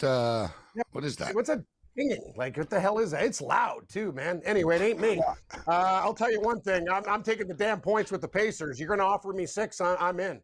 That's the way it is. Everybody and their mother is going to be on Oklahoma City thinking, oh, there's no way this team can, lose again. But the Pacers are damn tough, and they're resilient. And their bench, you saw what their bench did. Gabe Matherin with 27. Oklahoma City's bench did nothing in that game. Like, the Pacers are deep.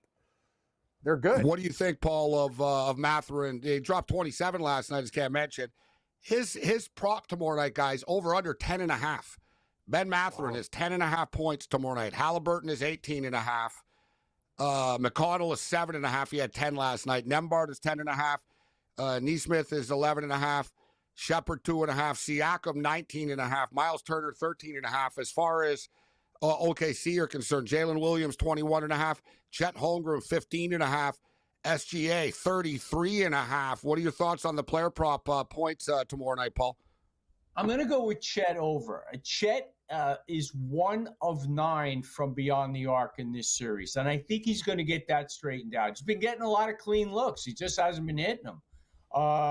So I would go with Chet over, and they need production from him. Look, last week I gave out Hartenstein under 16.5 PRA, and he went over. He hit 18, and the last 2 games he's been a stone cold under. So I'm also going to look at Hartenstein going under again, because he really regressed in this past game. His presence on the court was not good.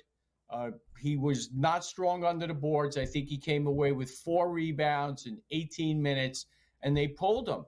And his minutes were going down. They were declining in the Minnesota series, and then he played strong. The first 2 games here, he had reasonable numbers on the plus minus, but regression again last game, and I think his minutes will once again plummet, and he'll probably come in at around 16, 17. So I'm going to go under Hartenstein, PRA, points, rebounds, assists.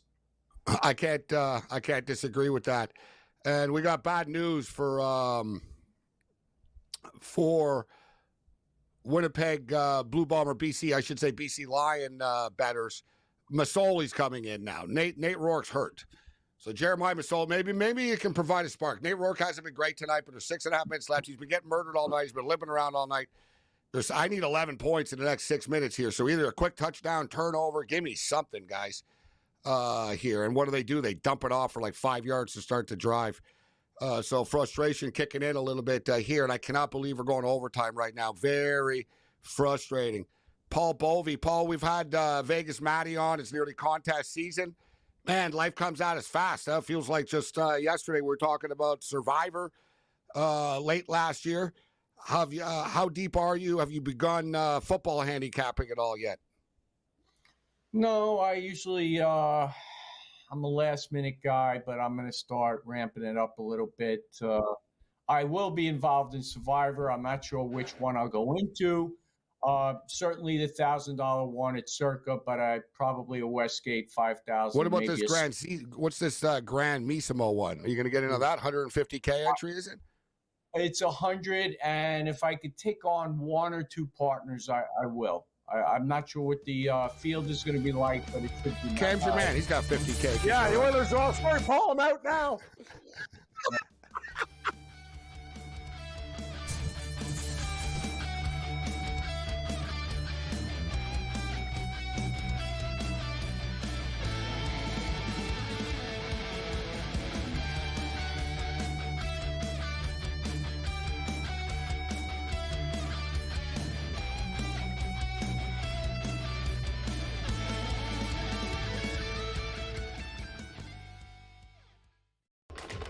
Enter into the magical world of McLuck.com, where even the smallest of spins can win real cash prizes.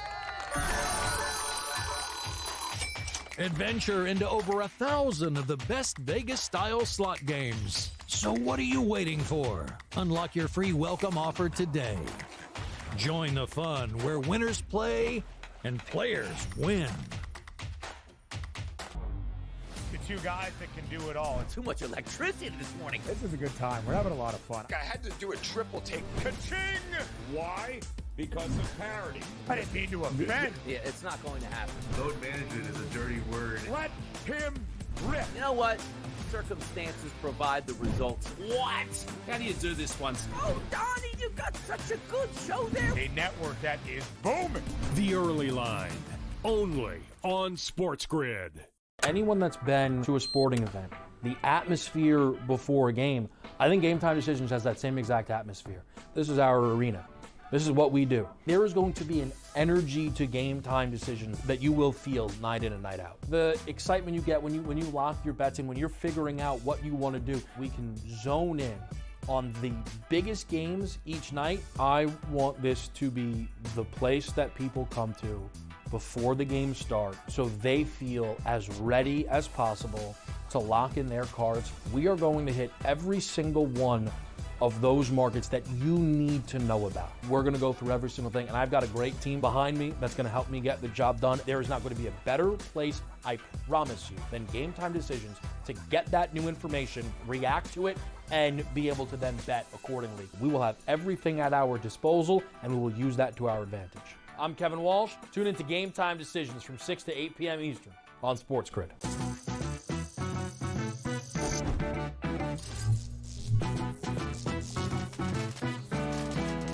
Did you know sportsbooks tend to draw up tighter bet lines for events that get even more bettors, like championship games or major matchups? My tip, try betting on less popular sports. You might have a better shot at beating those odds. Now, go get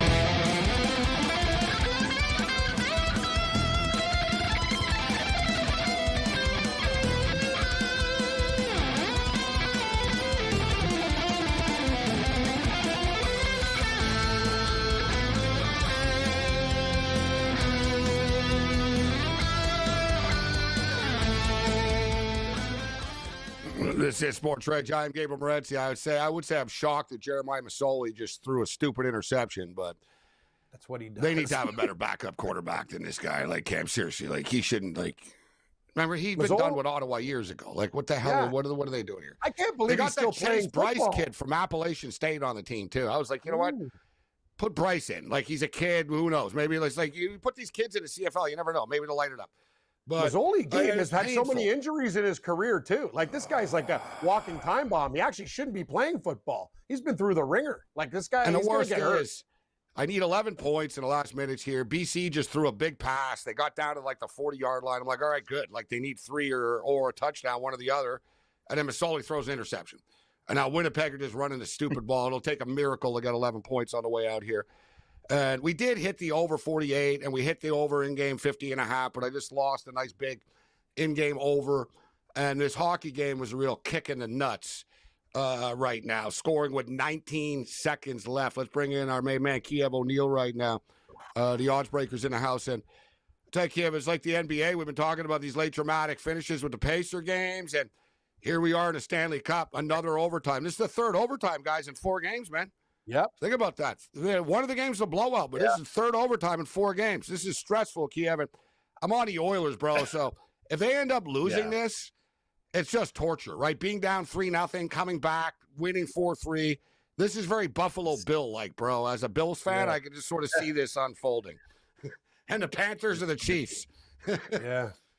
The choke is real, guys. I mean, 19 seconds left. Of course, they pulled the goalie. You know, I thought they had it at 30 seconds left when they got the puck down there, and it was icing on the Panthers, you know, and all of a sudden you're like, okay, this should be okay. This should be okay. It can't score at 30 seconds. All of a sudden they crowd the net and just, I'm like, are you serious? I can't believe it. I screamed in the house. My son's like, what the hell? What just happened? You don't want to know. I mean, I want the Oilers to win, you know. I mean, I'm going for the underdog here, just like the Pacers, you know, in the NBA. But it feels it's different with the NBA because the Thunder, even though they're down 2-1, they're still favored to win at -200. If the Oilers drop this one, it's not going to look good here. Gabe, are you watching this, guys? This ice looks like, is this happening? I'm wondering why is this taking so long to start overtime? The ice is melted. Oh my God! I'm gonna tell you guys right now, the Panthers are doing this deliberately too. I'm telling you, they want to slow the ice down. The ice has been bad, and they even brought it up about how the Panthers spent like $4 million a couple of years ago because they never were in the playoffs before. Guys, imagine they sucked. It was never a problem, right? Like no one cared if their ice sucked because they never went far. So now they're spending money on this, but why is the ice that bad right now? It doesn't matter if it's hot out.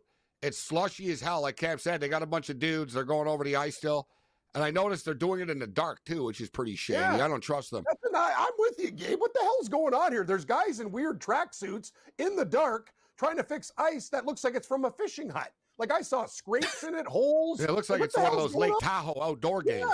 Exactly, man. This is Stanley Cup Finals. This is a screw job. Quickest team in the league in Edmonton. You got them playing in water. It never ends. That was so bad. God.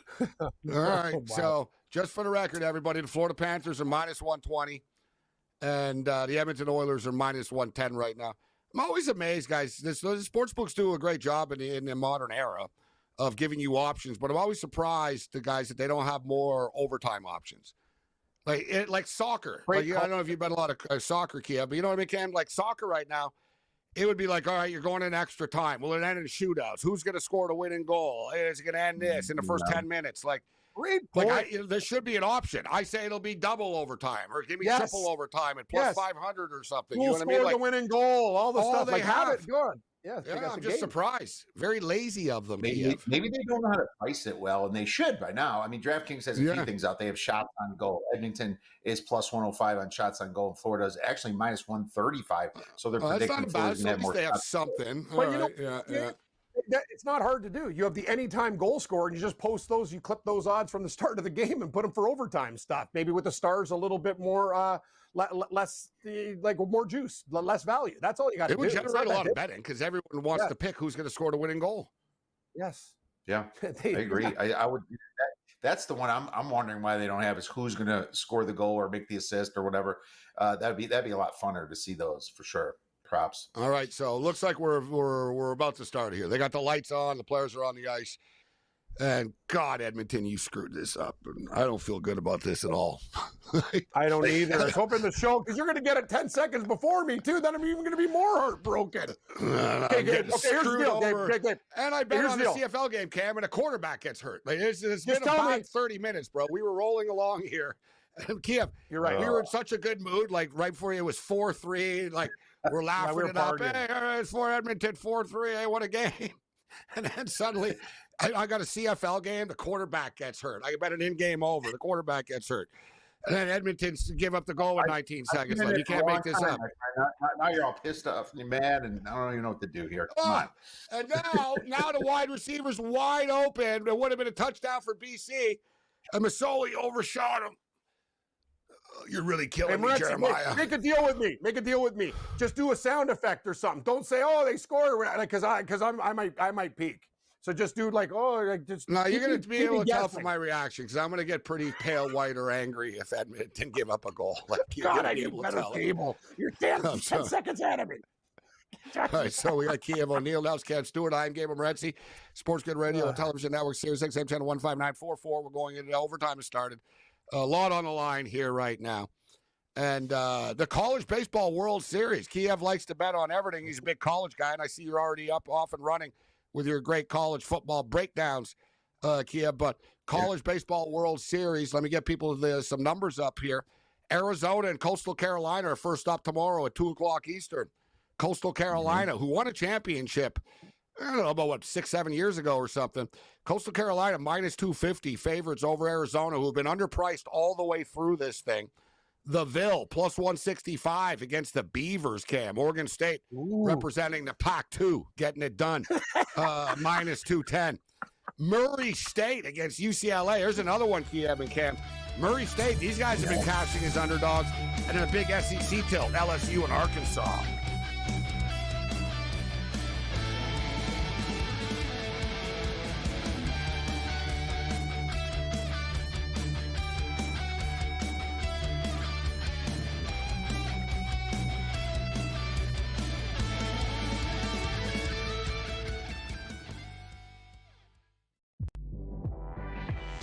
Their team total is 19.5 wins.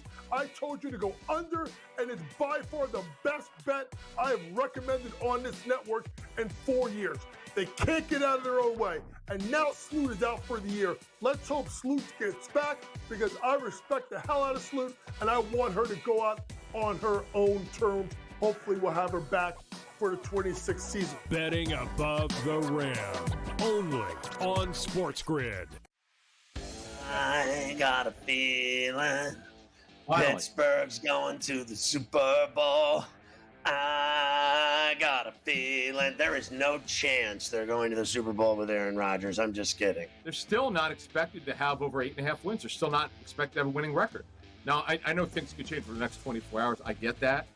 But everyone expected Aaron Rodgers to sign with him. He's going to sign with him. Pharrell Coast to Coast. Only on SportsGrid. The two guys that can do it all. Too much electricity this morning. This is a good time. We're having a lot of fun. I had to do a triple take. Ka-ching! Why? Because of parity. I didn't mean to offend. Yeah, it's not going to happen. Load management is a dirty word. Let him rip. You know what? Circumstances provide the results. What? How do you do this once? Oh, Donnie, you got such a good show there. A network that is booming. The Early Line. Only on SportsGrid. Foul him! Ref! Freddie? Jacob!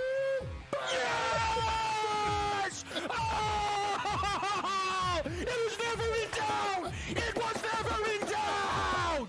Oh, there's points falling out of my eyeballs! Oh, James Johnson to the chin! Everybody gets home! In-game live. Only on SportsGrid.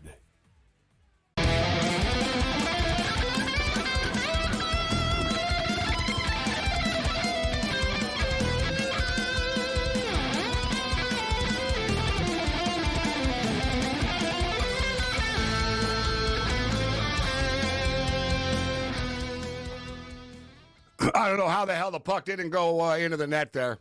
The puck was bouncing around the crease. Bobrovsky was down and out. He had no idea where the puck was. He was just sort of lying on his ass, out of position, and it was chaos. Frederick, chipped the puck in. He didn't really see it, but he kind of, just randomly swung at it.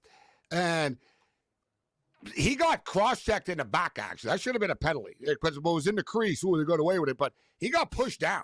So I noticed that, but somehow the puck, squibbed through everybody, and then some son of a bitch bastard on the Florida Panthers skate blocked it, and then it hit the freaking goalpost all in the same sequence. Unreal. It's like you can't make this up. The only thing I'll say, Cam, is the other day, this happened to Edmonton. I remember the puck went through the crease. Florida should have scored, and I said the exact same thing. It was Friday night. I said, how the hell, did that not go in? Right? So, you get away with this stuff. Look, he pushed him in the crease. You're seeing the replay right now. He actually pushed him. I cannot believe. And the it thing hit is, the what post and then the skate. Oh, my God. No, that's the thing. What are the odds of the Florida guys? And the way he was down on the ice, he swung his skate He around. did it deliberately, Cam. It was good defense. He knew what he was doing. That's amazing play. That's unbelievable, actually. It's like a soccer player in a box, just laying it all out. He's being the goalie there, right there. All right, so we'll keep our eye on this. We're talking Arizona's plus 200 I see right now against Coastal. I'm going to roll the dice, guys, with this. I look at this. I think Oregon State win, but I don't want to lay 210. But Arizona plus 200 and Murray State on Saturday against UCLA for me, Kiev. I'm going to roll the dice with the Racers here. Yeah, I don't disagree with that. UCLA, I wasn't that impressed with that. I don't know why they're minus 270 here against Murray State. That's a little bit high. Murray State, as I mentioned in our last show, they're sneaky and they got in. They got through, and here we are. I think they're still going to carry some of that momentum here. And UCLA had it pretty easy out west, in my opinion. And Murray State, I think this number's too big. Plus 200, why not? That's the biggest odds you're going to get. Second error, that's around plus 180, plus 175. So I definitely roll the dice with Murray State with you. All right, so UFC, what do you like this week? What do we got? What kind of card do we have? Usman returns to the cage. Mm-hmm. This is at a different time, right? What time is this card at? So where is this card? This card's in Atlanta, right? So it's on the East Coast here, and I'm thinking the time. Oh, no, it is. Okay, my bad. No, my bad. I thought, you know what? Yeah. The book has their own British time here or whatever. So I was just, I saw. Okay. Yeah, when I saw 12:30, I thought it was what is this, one of these day card type of deals? But no. All right, my bad. Yeah. This fight, this should start at the normal, 3 o'clock, 4 o'clock time Pacific's, 6, 7 o'clock, Eastern time. I think that the main event might even have a little value, man. And Usman, he's getting old. He's 38 years old, but I saw him fight Khamzat Chimaev, and one judge actually liked Usman during that. And to be honest with you, as big of a Khamzat that I'm not saying fan, but for betting, I love betting that guy. I've been betting on Khamzat, finish inside the distance since the last 3-5 years at least, and that's been one of my best bets. And I really thought that if that fight went another round or two, Usman might have got him. Khamzat tried to get a little cocky at the end and try to box him, and Usman started beating him pretty good, beating him up. It was the only reason that Usman lost that is because he got controlled by Khamzat, who's an amazing wrestler. But that's not what Buckley can bring here. Buckley, he's a tough guy, but he seems to be beating up a lot of guys way past their prime. Getting guys kind of late. And he's getting a little too much credit for beating Colby Covington. It took all the way to the end of the third round for the doctor to stop that fight, and you did beat Colby Covington. But Usman beat him 3 times. You beat Stephen Wonderboy Thompson past his prime. It took you in the third round. Now you're actually fighting a guy that's bigger than you, and Kamaru Usman. And Usman, you remember what he does? He holds you against the cage and stamps on your feet and knees you. It's boring as hell. But that's the way he kept his title for Have so you long. liked what you've seen from him? In his return here, does he seem like he's into it for real? Yes, it does. It does. It seems like he's kind of coming back last hurrah here. And Buckley still, the guys he beat, nobody current top of this weight class here, And, I am concerned. I want to see Usman get on the scale. Don't get me wrong. But plus 230 with a former champ like him, it was only Leon Edwards that took him out, and Leon Edwards is a bad mofo, as we know. And Leon Edwards, it was losing until he got the head kick and got him there. And then they fought in London? You know, Hold on, Kiev. We'll wrap up with Kiev on the other side. The Thursday Night Throwdown continues. Overtime does as well.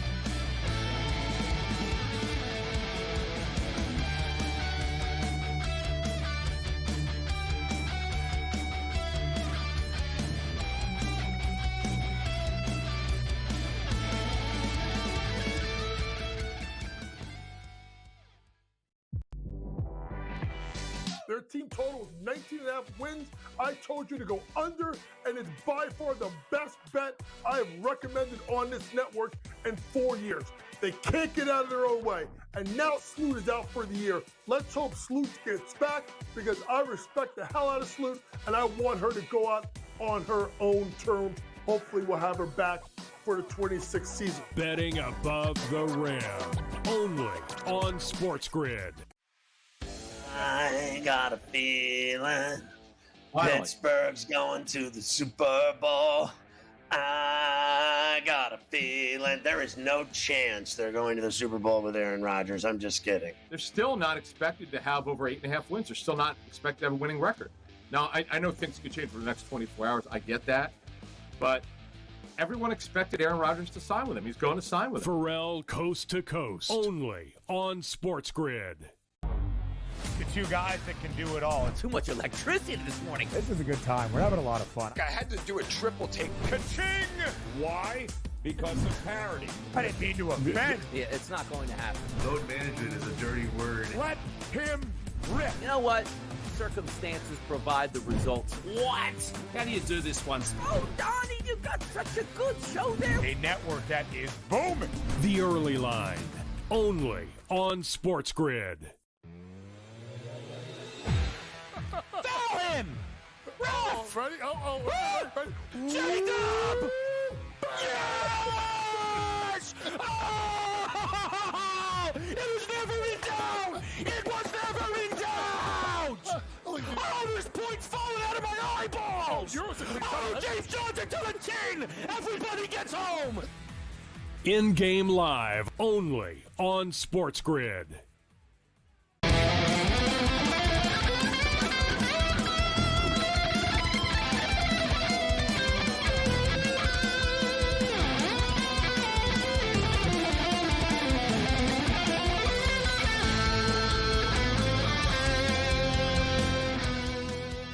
Well, I'll tell you what, man, the Edmonton Oilers are lucky they haven't lost this game yet. There's in overtime, the Panthers have come super close to scoring, although the Oilers did nearly score once in the crease as well. But Florida have had like multiple chances, and they nearly just scored again a second ago. And they just rifled one off the crossbar. I thought it was in at first. I was like, oh, God, they just lost. And I thought it was in. Referee did a good job on the spot. No, and he made a point. Everyone, play on, play on. No goal, no goal. Yeah, man, they're lucky that didn't go in. Florida are really buzzing around the net right now. If I was Edmonton, I like, all right, they just froze the puck. I would say I wouldn't even care about icing it right now. Like the wheels are falling off here. We got a 4-4 game with 11 minutes left. And so shout out to FanDuel. They actually do have next goal scorer up props right now. So shout out to FanDuel, and shame on the books that don't. All right, so we'll get Kiev out of here in a moment here. So we're just talking about the main event, talking about you think it's live dog. A lot of old school fighters on this card, including going against each other. Michael Chiesa and Court McGee, Paul Craig on the card. You know, Cody Garbrandt is back. Rose Namajunas against Miranda Maverick. What do you think about that one? Should Rose be a minus 250 favorite? So what do you think about the card besides the main event? Yeah, I mean, this is kind of like the ride off into the sunset card. They set up these fights for these guys to get the heck out of the UFC. You know, I feel Menifield's going to be saying bye-bye soon, because that side dude's another badass. Paul Craig, he might be gone. He lost, 5 of his last 6 fights, and Rodolfo Vallado is going to knock him out. I got him inside the distance. Actually, I think I just took the TKO, KO DQ prop at minus 125. If you shop around, you can find it. FanDuel, I think, is actually one of those that are dealing that number. I think Bilato's going to knock out Paul Craig. Problem with Paul Craig is he was a one-trick pony with the subs, and he's done. It's over for Menefield and Craig. You can't really do a lot with these minus 800s. I think you look at that. Namajunas, this is probably correct. Actually, I would probably price Namajunas as minus 300. Miranda Maverick's going to try to wrestle her, but I mean, Namajunas has been against some of the best, wrestlers in her weight class, like Jessica Andrade, and she's fought the best of the best, and she's bigger than Miranda Maverick. Miranda's probably a little stronger than her, but Namajunas is just going to punch her, stay away, and sprawl, and it's probably going to be a win by decision. Hell, the win by decision prop isn't much less at minus 185, minus 190, so you might as well just use this as a parlay piece, in my opinion, in case Rose catches her or the refs, the umpire stops it, obviously, or anything can happen when the price is that close. I'm not going to mess with her to go by decision. Shabazian is an interesting one. I think he's kind of got like that second wind. He was such a fun fighter to fade, but against Petrosky, I think he can possibly get Petrosky a little bit later. The problem with both these guys, they both gas when they get kind of towards the third round. So I find that interesting. But Evans is going to probably get the strikes to beat Petrosky. I think the UFC has been favoring strikes a lot more than actual wrestling. If you remember, the damage is a little bit more important these days. Like I said, you got to kind of dive deep to try to find some value. Some of these I'm not going to touch. I think that Court McGee might be live. Although instead of plus 280 on Court McGee, I took plus 3.5 because Court McGee is going to win around. Chiesa is probably going to try to wrestle him and keep him down the whole time. But if you get plus 3.5 and the fight ends 29-28, a consensus like that, even if he loses, you still get plus money at the plus 110. Books like DraftKings deal those spreads. And I really think that's a little bit of a weakness in the books. And that's how I'm going to play Court McGee. Yeah, you know what? Your boy Gamblu and our friend as well has been a big fan of it. And they weren't everywhere at first. It was basically, I think DraftKings did it first.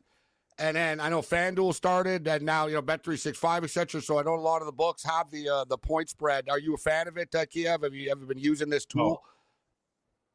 Absolutely. I'm a big fan of it. A lot of people get cute and try to get the split decision type thing, but hold on. Safer. Hold on. We've got breaking news. Yeah. We've got breaking news. Overtime has been broken. Yes. And the Edmonton Oilers have won the hockey game 5-4. Yes. Edmonton survived. And it's Leon Draisaitl for all the Draisaitl backers. Thank you, Draisaitl. He's 13-1 for the Conn Smythe. Was that you, Tommy, dropping an F-bomb back there? Come on, man. Aren't you happy for me and Gabe? I didn't hear it. Sorry, I did. I just heard half. Must have been loud. Yeah. Like if it was that. I love Tommy. He's our guy. I just thought we were a team. I thought we all bet together on the show. Oh, man, that was amazing. We needed that. Our boy Tommy in Master Control. He doesn't like the Oilers. He's fair. He's a nice guy. He even sent us an email. Last week was the Pacers when I was on hitting the shot in Oklahoma City. And he wasn't happy about it. Yeah. 2 weeks in a row. We're on the Pacers. It's magic. The Pacer Network. I'm on the Pacers again. And my little 6-way play is still live at 80-1 too, just to let you know, because I need the Pacers to win, then to lose in Oklahoma City, then to win it all in Game 6, and then 80-1 flies. 80-1. So I'm halfway there. That's nice. Wow, big drama tonight. Big drama, back and forth all Did he night. Score with 3-0. Getting mauled? That was unbelievable. That was like the guy's like a bear. Like he just went in there. It was not a lucky goal, but it was like you saw like all the dominance that Florida had. It's amazing, guys, how that'll happen. One team will dominate, have a million legitimate chances, and that goal, whatever, man. Draisaitl came steaming in, kind of flicked it toward the net. It went through everyone's legs, and somehow Bobrovsky didn't see it and ended up in the net. It wasn't like one of those like, oh my God, what a shot goals. It was just like he came in charging, flicked a puck at the net, and it ended up in the net. He literally just sort of backed it along the ice, like you see the replay. Wow, what a wild game! And can you imagine that room now, guys, in the Oilers room?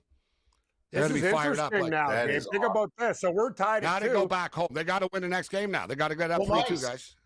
What's the series price? Edmonton's probably. What do you think? $1.25.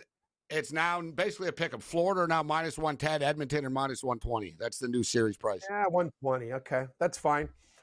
Wow. Best of 2 And or that's 3, what- but Kiev. that's what it was Edmonton before it has home started. ice. Yeah, exactly. Edmonton was -130 in the series. About that.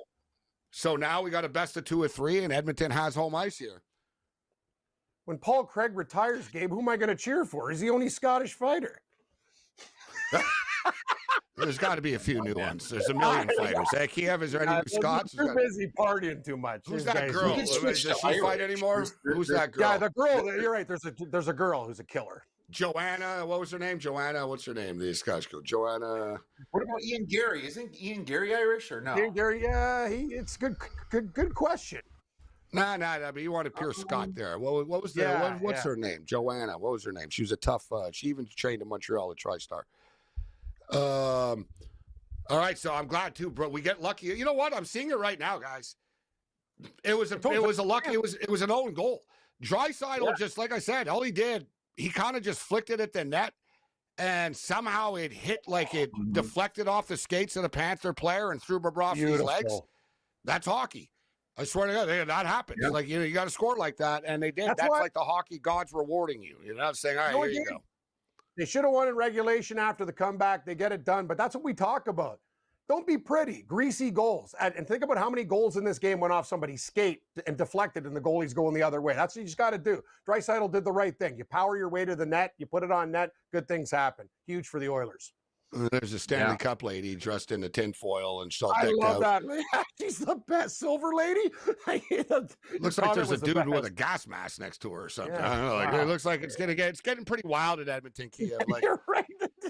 they got you want to send National Guards anywhere? I think we got to send them to Edmonton. Like, I these kids agree. get drunk and just beat the crap out of each other Out of after each these other. games. It's true, Edmonton. Like, Fight Club. Win or lose. Like, I saw there was a viewing party in the arena on the road game. They were fighting in the arena even.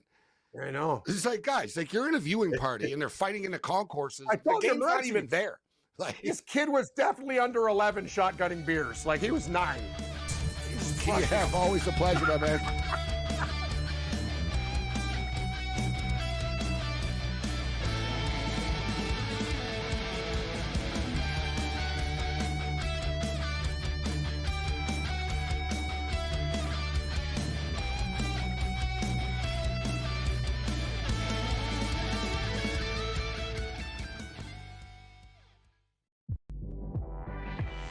Their team total is 19.5 wins. I told you to go under, and it's by far the best bet I have recommended on this network in 4 years. They can't get out of their own way. And now Sloot is out for the year. Let's hope Sloot gets back, because I respect the hell out of Sloot, and I want her to go out on her own terms. Hopefully we'll have her back for the 26th season. Betting above the rim. Only on SportsGrid. I got a feeling Pittsburgh's going to the Super Bowl. I got a feeling there is no chance they're going to the Super Bowl with Aaron Rodgers. I'm just kidding. They're still not expected to have over 8.5 wins. They're still not expected to have a winning record. Now, I know things could change for the next 24 hours. I get that.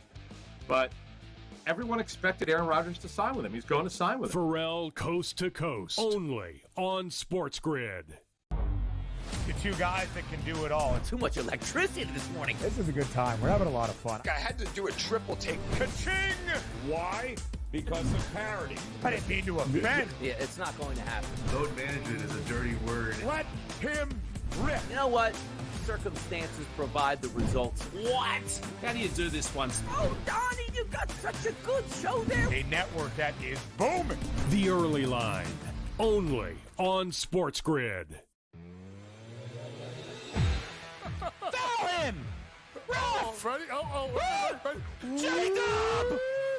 Yes! Oh! It was never in doubt! It was never in doubt! Oh, there's points falling out of my eyeballs! Oh, James Johnson to the chin! Everybody gets home! In-game live. Only on SportsGrid.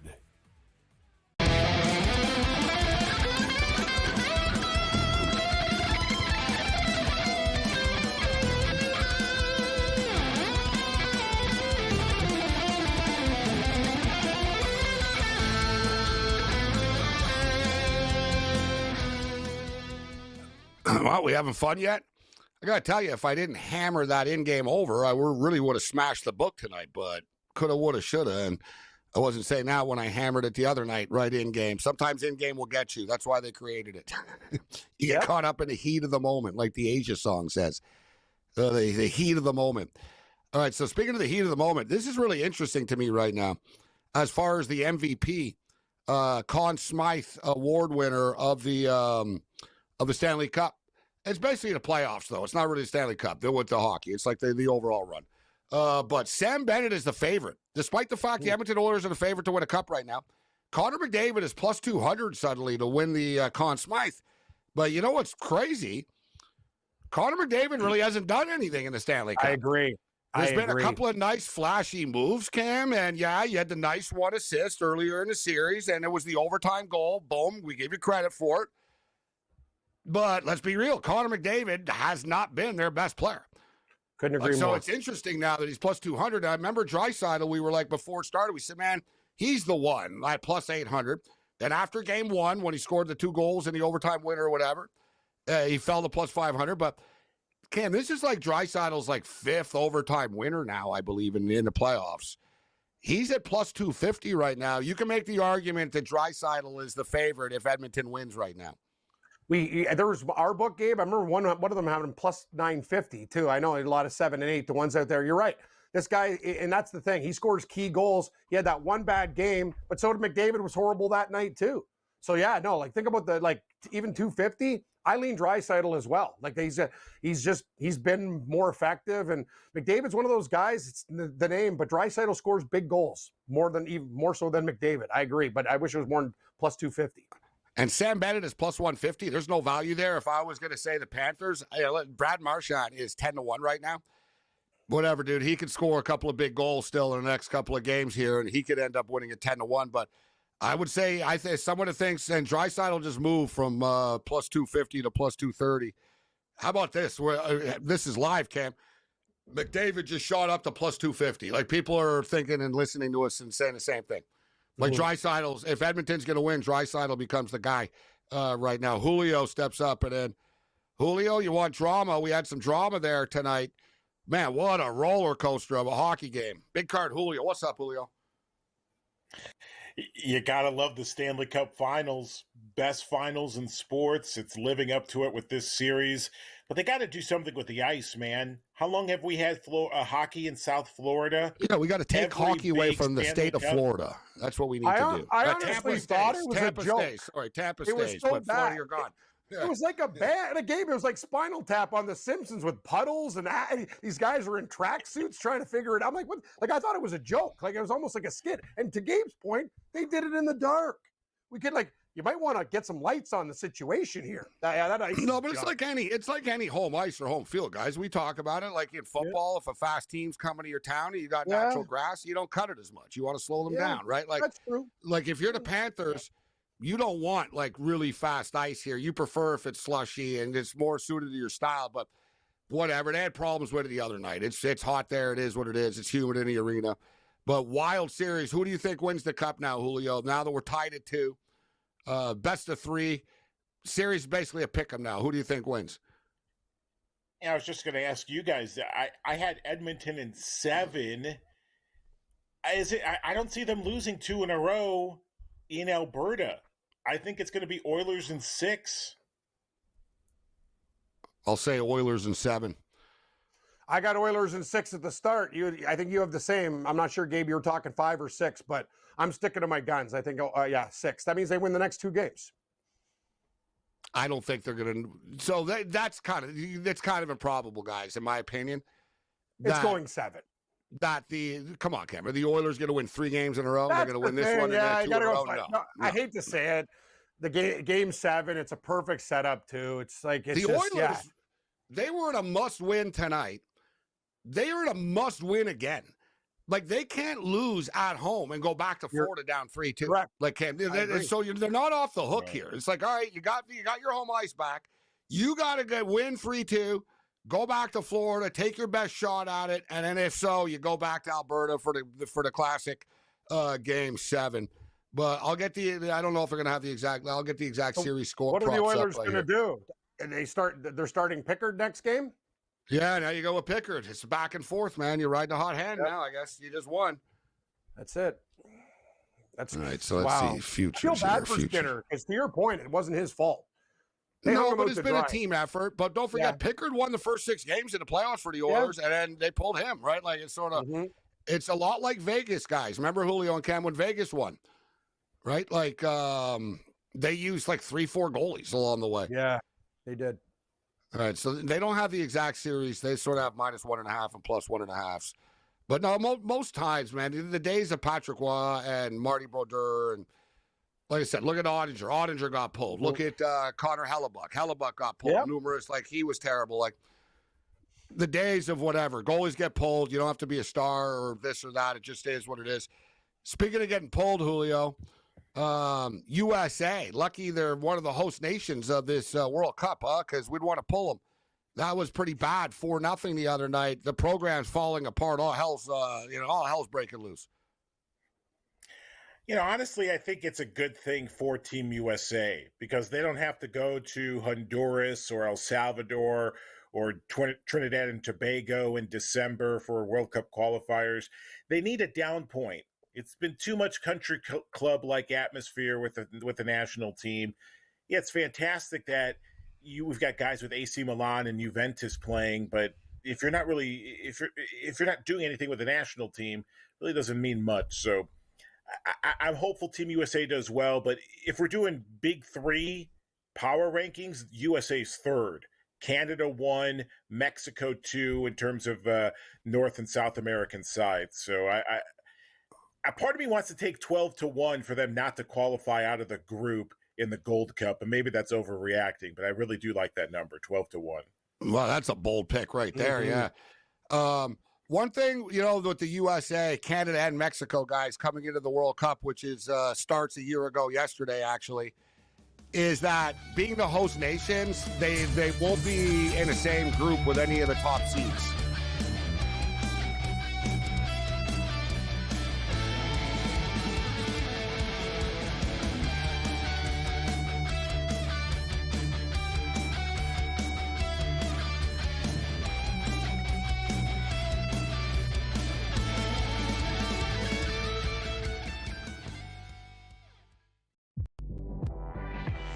Their team total is 19.5 wins. I told you to go under, and it's by far the best bet I have recommended on this network in 4 years.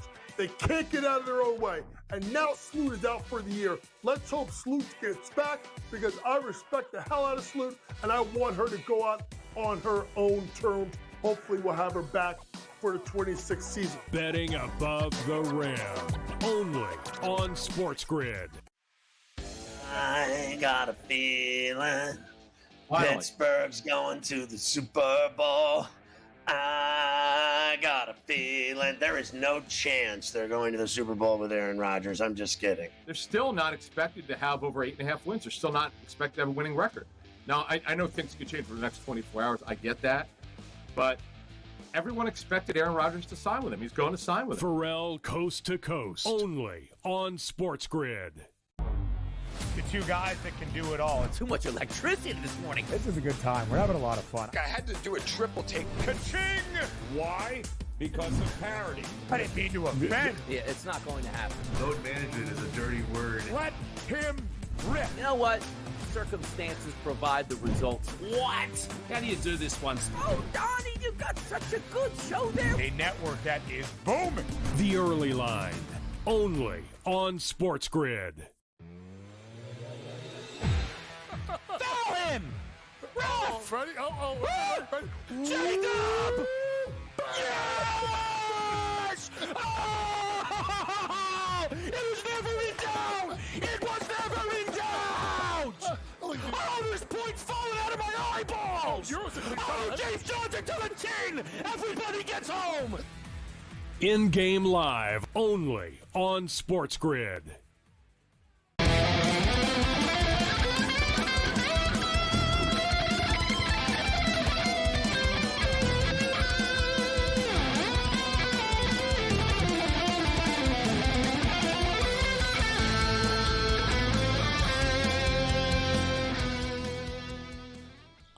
Let's roll. This is Sports Rage. I am Gabriel Morency, the pits, the players, the hustlers, the people, the bust them, everybody else in between.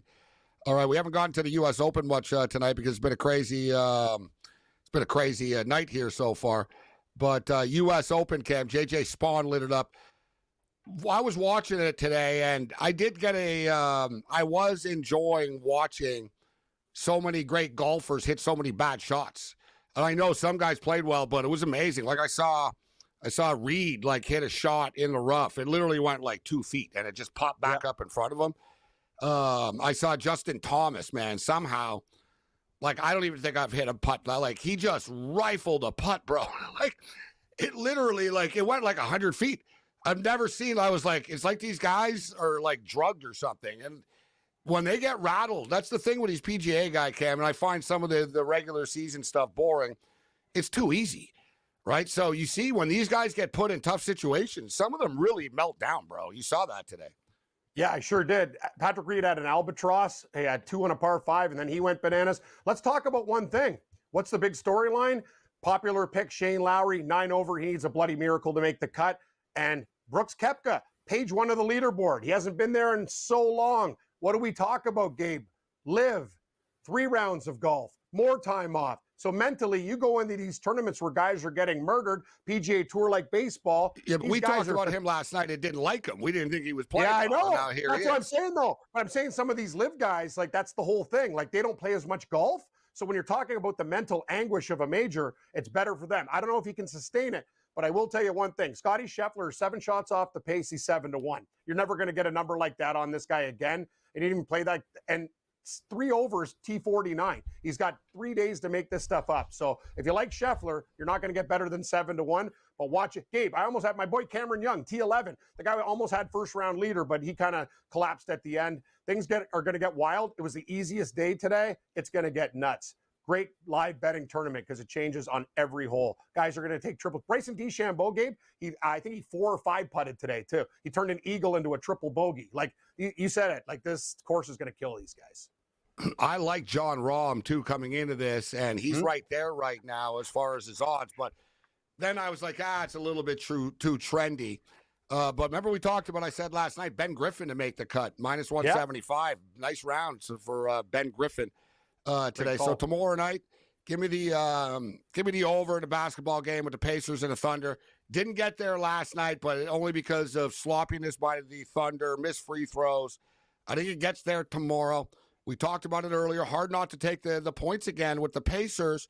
Or Julio, what's your pick for this, and what are your best bets? What do you got for us on the way out here? Best bets. How about the ATM machine that is the Chicago Fire, 13-3 to the over 2.5 goals this year. They played Nashville, 12-5 to the over 2.5 goals. So, so both teams to score over 2.5 goals in that matchup. Chicago Fire and Nashville Soccer Club. We've got the Club World Cup this weekend, Gabe. Give me I just had it. I wanted Inter your overall Miami. pick. Who do you think wins the tournament overall? Oof. This tournament's so tough because our team's going to play their starters a lot. You almost have to find who has the best second tier. Who has the best second tier? I almost want to see, Julio, as it goes. And also my take is, if there's chaos and stuff and the stadiums are empty and there's all this political drama around it, some of these teams might start to lose interest as it goes on. They're going to be like, what the F are we doing playing in these empty stadiums? We're going to playing our backups. Right? It could change. I know, and another thing is too, these clubs don't owe FIFA anything. They don't work for FIFA. PSG has nothing to do with FIFA. They're under the UEFA. They got their league and stuff. They don't work for FIFA. They don't even want to really do this, but FIFA put up $100 million, guys. It's a $100 million cash pot prize. But if you're a player, what the hell do you care? All these guys are super rich anyways. This is almost like an NBA tournament cup for money or something, right? Just for the record, Real Madrid are plus 400, PSG are plus 450, Man City are plus 500, Bayern are plus 700, Chelsea are 11-1, Atletico Madrid are 14-1, Inter Milan are 14-1. I'll just throw a dart, guys. I'll say Bayern Munich wins at plus 700. Yeah, those pesky Germans, they don't care about empty stadiums. They're just going to come and mow everybody over. Yeah, you're right. Empty stadium, who cares? I'm on Bayern Munich, too. You sold me. That's all I Empty needed to stadium, know. good for you. Good for you. Yes. Exactly. We don't need fans. Julio, best play. What do you think, Julio? I like Inter Miami. They take on the Egypt side and the Atlanta Braves run line. All right, we'll see you on the Freak Show. Other than that, you're on your own later.